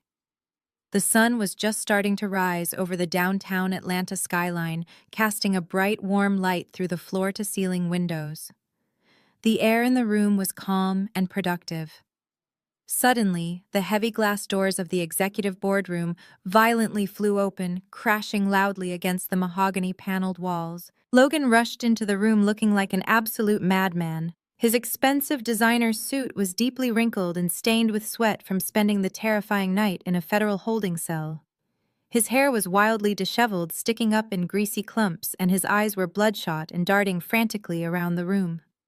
He saw me sitting in the chair at the head of the table, and his face contorted into a mask of pure, unhinged rage. He marched toward me, his fists clenched tight at his sides. "What do you think you are doing in my chair?" he screamed, his voice cracking aggressively and echoing down the quiet executive hallway. "Get up right now. You have absolutely no legal right to be in this building. This is my company, and I am still the chief executive officer." I did not even flinch at his pathetic outburst. I simply took a slow sip of my black coffee and looked at him with complete indifference. "You are out on bail, Logan," I said, my voice perfectly calm and steady. "You really should be spending this valuable time looking for a very good criminal defense attorney instead of trespassing on private corporate property." Logan ignored my words completely. He slammed his hands down on the polished mahogany table, scattering a few of the legal documents my lawyers were reviewing. "You forged those bank records?" he shouted, practically spitting the words at me. "You paid off the federal agents to arrest me. You are trying to steal my entire life, but I am not going to let you get away with it." One of my lead corporate lawyers, a sharp woman in a tailored navy suit, stood up and looked Logan directly in the eye. "Mr. Logan," she said firmly, "you have been officially terminated from all positions within Legacy Logistics by the acting board of directors. You are currently in violation of your bail conditions by approaching my client. I highly suggest you leave the premises before we call the federal authorities to revoke your bond." Logan spun around, his face turning a dangerous shade of bright purple. "Shut up!" he yelled at the lawyer. "You do not tell me what to do!" He turned his back to the table and marched toward the open glass doors, screaming at the top of his lungs. "Security!" he yelled frantically, waving his arms in the air. "Get the security team up here immediately. We have an intruder in the executive suite. I want her physically removed from the premises right now." The heavy sound of tactical boots echoed down the marble hallway. It was a deliberate marching rhythm that signaled absolute authority. Within seconds, a team of 6 large security guards dressed in crisp black uniforms marched into the boardroom. They formed a solid wall of muscle near the doorway. They were led by my Uncle Vernon. He was wearing his old military jacket over his uniform, his posture perfectly straight, and his expression entirely unreadable. Vernon had worked as the head of corporate security for my father for 2 decades. He knew every single inch of this building, and he knew every single secret this family kept. He had watched me grow up, and he had watched my mother push me away. Logan pointed a trembling, sweaty finger at me. "Grab her! Vernon!" Logan commanded, his voice dripping with his usual arrogant entitlement. "She hacked into our corporate systems and forged federal documents. She is the reason the FBI raided this office yesterday. Throw her and her fake lawyers out of my building right now, or I will fire every single one of you before breakfast." Uncle Vernon stopped walking. The 5 guards behind him stopped at the exact same time, moving in perfect unison. Vernon looked at Logan, and then he looked past him to meet my eyes. A slow, proud smile spread across his weathered face. He slowly reached up and adjusted the radio earpiece resting on his shoulder. "I do not think we will be doing that," Logan Vernon said, his voice deep and rumbling like thunder. Logan stared at him in absolute shock. "What did you just say to me?" Logan demanded, taking a step toward the guards. "I am the chief executive officer of this company. I pay your salary. I command you to throw her out." "You do not pay my salary," Vernon replied, stepping closer to Logan and easily towering over him. "My brother Elias paid my salary, and now his brilliant daughter pays my salary. You are nothing but a pathetic parasite who thought you could walk in here and disrespect the people who actually built this place." Vernon gestured to the 5 guards standing behind him. "These men standing with me are the sons and nephews of the truck drivers you tried to rob. You tried to steal their father's retirement funds to pay for your cheap fake watches and your bad real estate deals. You really thought they were going to follow your orders against the woman who just saved their families." I set my coffee mug down on the mahogany table. The sharp clink drew everyone's attention back to me. "Logan," I said smoothly, leaning forward in the heavy leather chair. "My father did not just leave me the encrypted drive and the legal power. He left me the loyalty of every single hardworking man and woman in this building. While you were busy trying to impress your fake country club friends, I was busy making sure the people who actually run this company knew exactly who was fighting for them." Uncle Vernon cracked his knuckles, stepping right up into Logan's personal space. The sheer physical intimidation made Logan shrink back, his false bravado crumbling instantly. You have exactly 10 seconds to turn around and walk out of those glass doors. Vernon told him, his voice completely devoid of any warmth or mercy. If you are still standing here on the 11th second, we are going to carry you out by your ankles and toss you directly into the street traffic. Logan looked around the room, his eyes darting frantically from the stoic, angry faces of the security guards to my corporate lawyers and finally settling on me. He looked at the heavy leather chair I was sitting in and realized he would never sit there again. The horrifying realization finally hit him. He had absolutely zero power left in this world. His money was frozen. His wife hated him. His reputation was destroyed, and the very employees he thought he controlled were ready to physically throw him out of the building. The grand illusion of his superiority was completely broken. He let out a pathetic, frustrated groan, his shoulders slumping in total defeat. He stumbled backward toward the hallway, nearly tripping over his own feet. "You are all going to regret this," he muttered weakly, his voice trembling with fear, but he did not stop walking. We watched him scurry toward the elevators like a frightened rat. Uncle Vernon turned to me and gave me a sharp, respectful salute. "The building is completely secure, Madam Chairman," he said, a warm smile reaching his eyes. I smiled back at him, feeling a deep, profound sense of peace wash over me for the first time in 12 years. "Thank you, Uncle Vernon," I replied. "Now let us get back to work." The heavy glass doors closed behind Uncle Vernon as he returned to his post, and the executive boardroom finally fell completely silent. We spent the next several hours untangling the massive mess Logan had made of the corporate accounts, restoring the pension funds, and securing the legacy logistics assets. But while we were securing the financial future of the company, my mother was busy attempting to secure her own fragile social survival. I received a text message from Marcus around 3 in the afternoon. He had been monitoring the church community outreach accounts as part of our ongoing audit. He walked into the boardroom and handed me his tablet. "You are not going to believe this," Marcus said, shaking his head in absolute disgust. "Your mother just called an emergency meeting of the church elder board for this evening. She is trying to spin a narrative that Logan manipulated her and forged her signatures. She is asking the congregation to rally around her and set up a legal defense fund." I stared at the digital bulletin on the screen. My mother simply did not know when to quit. She had spent her entire life manipulating the narrative to play the innocent victim, and she was trying to use the church as her final shield. I closed the tablet and stood up, smoothing my jacket. "Marcus," I said, my voice cold and determined, "pack up the projector and grab the printed email logs. We are going to church." We arrived at the massive sanctuary just as the sun was beginning to set. The parking lot was packed with the cars of the church elders and prominent community members. I walked through the heavy wooden doors of the church lobby, flanked by Marcus and Uncle Vernon. We could hear my mother's voice echoing from the main fellowship hall. She was weeping, speaking into a microphone, pouring out her fake agony to the packed room. "I was deceived by a wicked man," Loretta cried, her voice trembling with practiced emotion. "Logan used my love for my daughter Vanessa to blind me to his financial crimes. I had absolutely no idea he was touching the pension funds or the outreach accounts. I am a victim of his greed, just like the rest of you.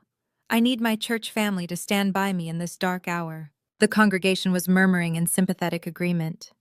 Aunt Beatrice, who had fled the mansion on Sunday, was now sitting in the front row, dabbing her eyes with a tissue, completely falling for the performance. I pushed open the double doors of the fellowship hall and walked straight down the center aisle. The heavy thud of my shoes against the wooden floor cut through the sympathetic murmurs. "She is lying," I announced, my voice projecting clearly across the large room. "She is not a victim. She was a willing and eager accomplice." The entire room gasped, turning in their seats to stare at me. Loretta froze at the podium, her fake tears instantly drying up as she gripped the edges of the wooden stand. "Tierra," she hissed, her eyes widening in panic, "you have no right to be here. This is a closed meeting for the church elders. I am the chief executive officer of the company that employs half the families in this room, I replied, stepping up to the front of the hall. And I have the legal obligation to show them exactly who they have been praying with every Sunday. Marcus did not wait for permission. He swiftly connected his laptop to the church's multimedia system, and the two massive screens behind the pulpit flickered to life. Loretta tried to block the projector, but it was entirely useless. The screens displayed a series of stark black and white email exchanges between Logan's private corporate address and my mother's personal account. What you are looking at, I explained, turning to face the shocked congregation, are the direct email communications between Logan and my mother spanning the last 14 months. These were recovered from a highly encrypted server my father secured before his death. I pointed to the first highlighted email on the screen, read the date and the subject line. I instructed the crowd. It was an email from Logan detailing the exact amount of money he needed to pull from the truck driver's pension fund to cover his failing real estate margins. And right below it is my mother's reply. A collective gasp echoed through the room as the congregation read the words projected in massive letters. Loretta's reply was clear and utterly damning. Proceed with the transfer, Logan, but make sure the auditing software logs it as a routine maintenance expense. I will sign the authorization forms on Tuesday. She knew I said, my voice echoing off the high vaulted ceilings of the sanctuary. She did not just sign the forms blindly. She actively instructed him on how to hide the theft from the corporate accountants. She knowingly authorized the draining of the retirement funds belonging to the very men who sit in these pews. Loretta was shaking violently, gripping the microphone stand, as if it were the only thing keeping her upright. It is a forgery! She screamed, her voice cracking hysterically. Tiara hates me, and she fabricated these emails to destroy my standing in the church. Marcus clicked the next slide. I do not need to fabricate anything. Mother, I said coldly. You documented your own greed perfectly. The next email exchange appeared on the screen, and this one was even more devastating than the last. It was a message from Loretta demanding her payment for helping Logan steal the money. But she did not want cash. She wanted something she valued far more than money. I secured the routing numbers for the church outreach accounts Loretta had written. You can wash the funds through our charity drive, but I expect you to hold up your end of the deal, Logan. I want the sponsorship papers for the Oak Ridge Country Club signed and submitted by the end of the month. I want full access to the dining room and the golf course. The fellowship hall erupted into a chaotic symphony of outrage and betrayal. The church elder facade completely and instantly crumbled. The congregation was staring at the screens in absolute horror. They were reading the undeniable proof that their esteemed ministry leader, the woman who judged them and preached to them about morality, had sold their livelihoods for a status symbol. She let a white con artist steal from a black community just so he would sponsor her entry into an exclusive all-white country club. I said, my voice cutting through the rising shouts of the congregation. She wanted to drink tea with wealthy white women who do not even want her there, and she paid for her membership with your stolen pensions. Aunt Beatrice stood up from the front row, her face twisted in absolute disgust. She pointed a trembling finger at the podium. You sold us out! Loretta Beatrice yelled, her voice shaking with genuine fury. You stole from the church, and you stole from our husbands. You are a disgrace to this community. Loretta looked out at the angry faces of the congregation, realizing that her final safe haven had just been completely destroyed. The people who had respected and feared her for decades were now looking at her with pure, unadulterated hatred. She had nowhere left to run, and no one left to manipulate. The truth was projected in 50-foot letters right behind her head, and the entire congregation was finally seeing the real Loretta. The morning after the complete destruction of my mother's social standing at the church, we found ourselves sitting in the cold, sterile conference room of my father's estate lawyer, Mr. Sterling. It was supposed to be a mandatory legal mediation requested by Logan's extremely expensive and highly unethical criminal defense attorney. Logan had somehow managed to drag himself out of his pathetic slump from the day before. He was sitting across the polished mahogany table, wearing a fresh designer suit and an incredibly smug expression that made my skin crawl. Vanessa was sitting next to him, nervously chewing on her perfectly manicured fingernails, while my mother Loretta sat at the far end of the table, refusing to even look in my direction. Logan's sleazy attorney, a man in a pinstripe suit who looked like he had never spoken a single honest word in his entire life, cleared his throat and slid a thick stack of legal documents across the table. "We are here to formally demand the immediate release of all frozen corporate assets," the lawyer said, his voice dripping with arrogant condescension. "My client, Mr. Logan, has been entirely cleared of any federal wrongdoing in the eyes of corporate law." I simply raised an eyebrow, keeping my face perfectly neutral. "Cleared of federal wire fraud in less than 48 hours, I replied smoothly.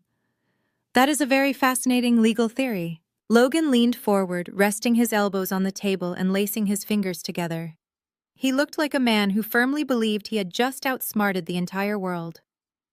"It is not a theory, Tiara," he sneered, his voice returning to that familiar, nasty tone. "My lawyer found the loophole. The FBI cannot touch me, and they are going to drop the charges by the end of the week.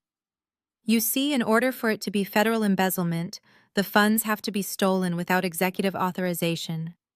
But your mother is the sole legal owner and chief executive of Legacy Logistics, according to your father's will." Loretta suddenly sat up straighter, her eyes flashing with a renewed sense of vicious arrogance.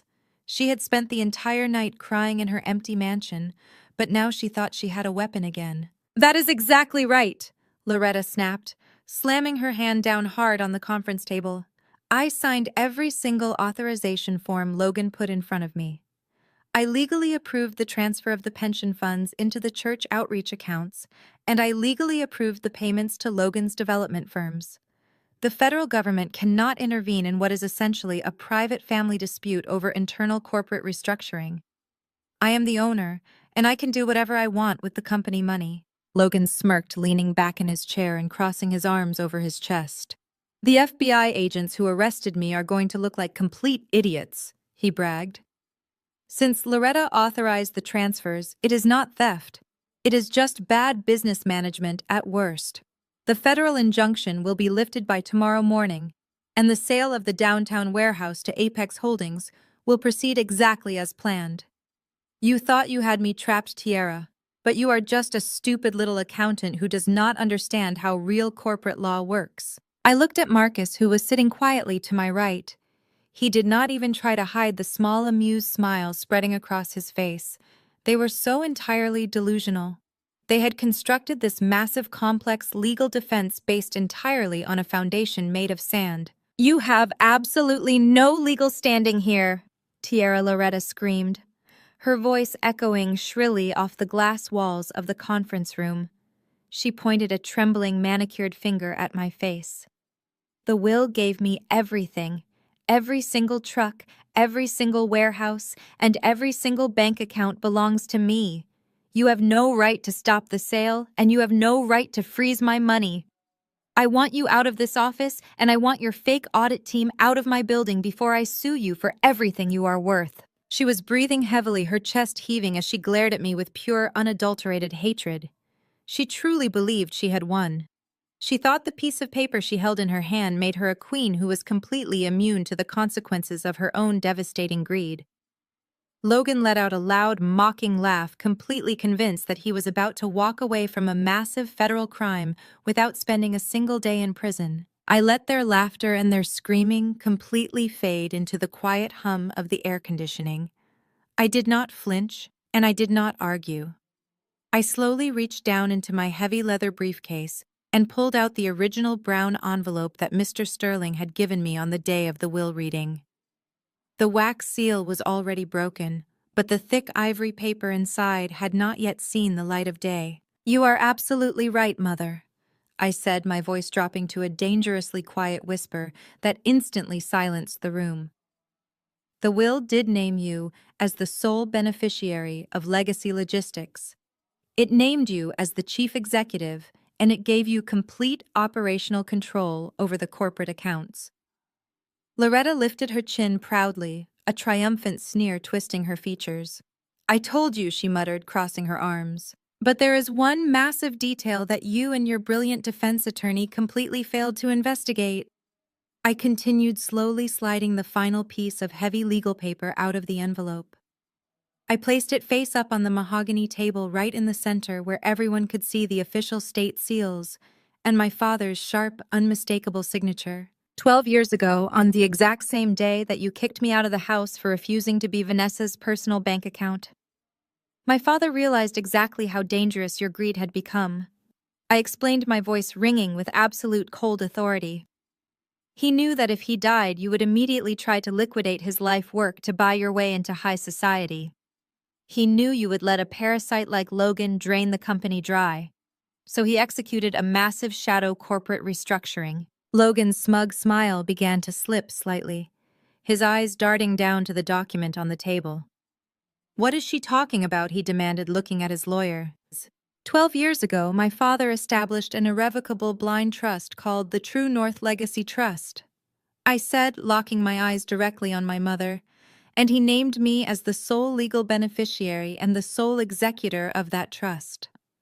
Over the next decade, he slowly and quietly transferred every single tangible asset out of legacy logistics and into my trust. The color began to drain rapidly from Loretta's face. She uncrossed her arms, leaning forward to stare at the document as if it were written in a foreign language. The legacy logistics company that you inherited in the public will is nothing but a hollow shell company.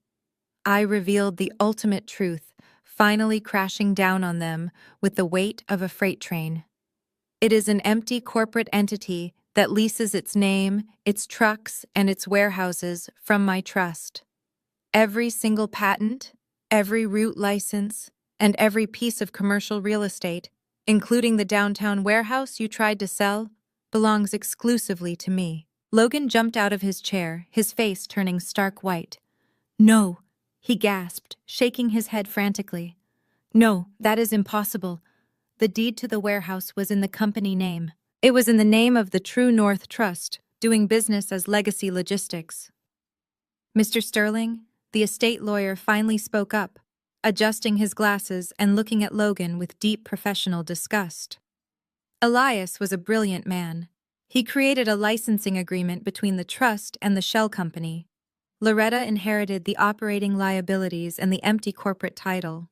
But Tierra holds the absolute ownership of every physical and intellectual asset. I looked up at Logan, who was now trembling violently, his hands gripping the edge of the table to keep himself from collapsing.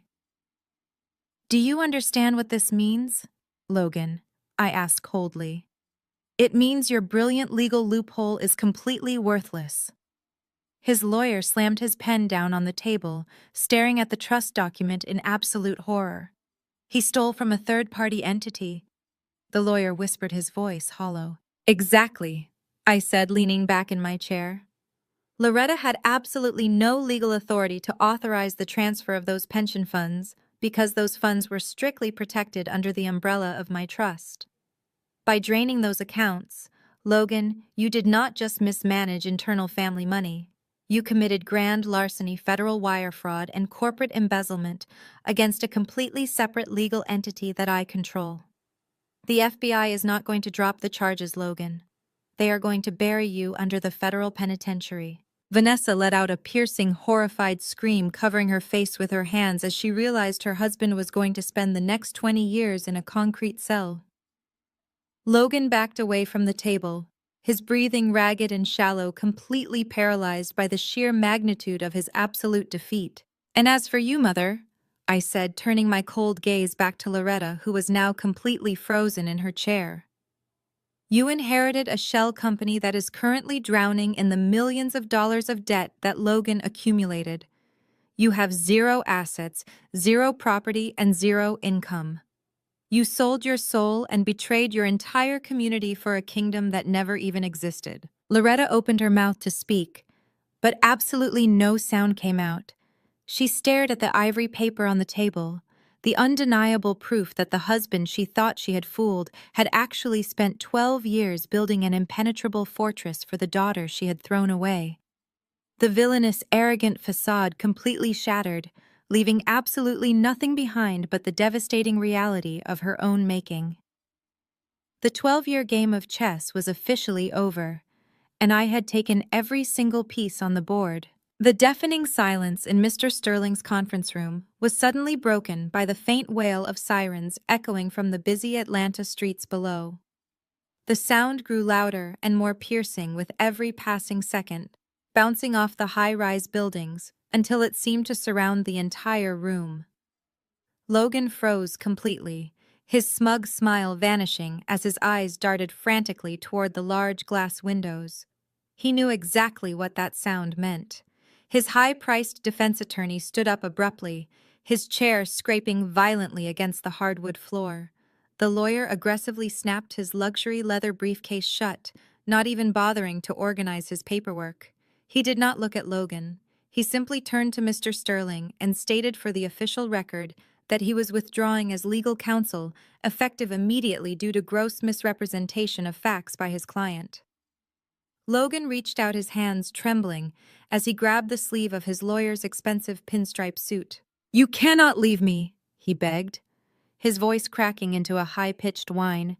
"You said you found a loophole. You have to stay and fight this."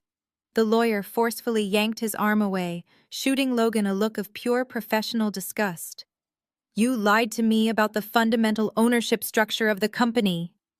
The lawyer hissed, his voice dripping with venom. "You committed federal grand larceny against a protected blind trust, and you deliberately tried to use my law firm to legitimize your massive financial crimes. I am not losing my license to practice law or risking federal prison time over your pathetic sloppy greed." The lawyer practically sprinted out of the conference room, leaving Logan completely defenseless and hyperventilating. The heavy wooden doors swung open again just moments later. The same lead FBI agent who had arrested Logan at the corporate headquarters walked into the room flanked by 6 heavily armed federal marshals wearing tactical vests. Their presence was absolutely overwhelming, immediately sucking the remaining oxygen out of the room. Logan backed away from the mahogany table, his legs shaking so violently that he bumped into the wall behind him. "We received the updated forensic files and the True North Trust documents from the auditing team this morning," the lead agent announced, his voice echoing with absolute unyielding authority. "Logan, you are hereby under arrest for federal grand larceny wire fraud and the illegal embezzlement of third-party trust assets. Your initial bail has been officially revoked by a federal judge." Logan did not try to argue this time. The arrogant facade was permanently destroyed, leaving nothing behind but a terrified, sniveling coward. He slowly raised his hands, weeping openly, as 2 marshals stepped forward and forcefully shoved him against the wall. The harsh metallic clicking of the handcuffs, snapping tightly around his wrists, sounded like the final slamming of a prison door. Vanessa let out a horrifying guttural scream, watching her entire world of luxury violently collapse right in front of her eyes. She stumbled forward, her designer heels slipping on the polished floor, and threw herself directly at my feet. She grabbed the hem of my tailored blazer, sobbing so hysterically that she could barely form coherent words. "Tiara, please," she begged, her expensive makeup smearing across her face in dark, ugly streaks. "Please, you have to stop this. Tell them it is a mistake. He is my husband, Tiara. We are sisters. We share the same blood. You cannot let them take him away from me. I will do whatever you want. I will give you back every single dollar. Please, just save him." I stood perfectly still, looking down at the woman who had spent her entire life treating me like a worthless outsider. I looked at the sister who had happily worn designer clothes bought with stolen pension funds and who had laughed openly when my mother slapped me across the face. I gently but firmly pulled my blazer out of her desperate grasping hands and took a deliberate step back. "You do not have any money to give back, Vanessa," I said, my voice completely flat, cold, and entirely devoid of any human sympathy. "And we are not sisters. You made that perfectly clear 12 years ago, when you smiled and watched Mother throw me out onto the street with nothing but a cheap suitcase. Logan is going to federal prison because he is a thief and you are going to lose everything because you chose to marry a fraud." I stepped around her sobbing form, not sparing her a single ounce of pity.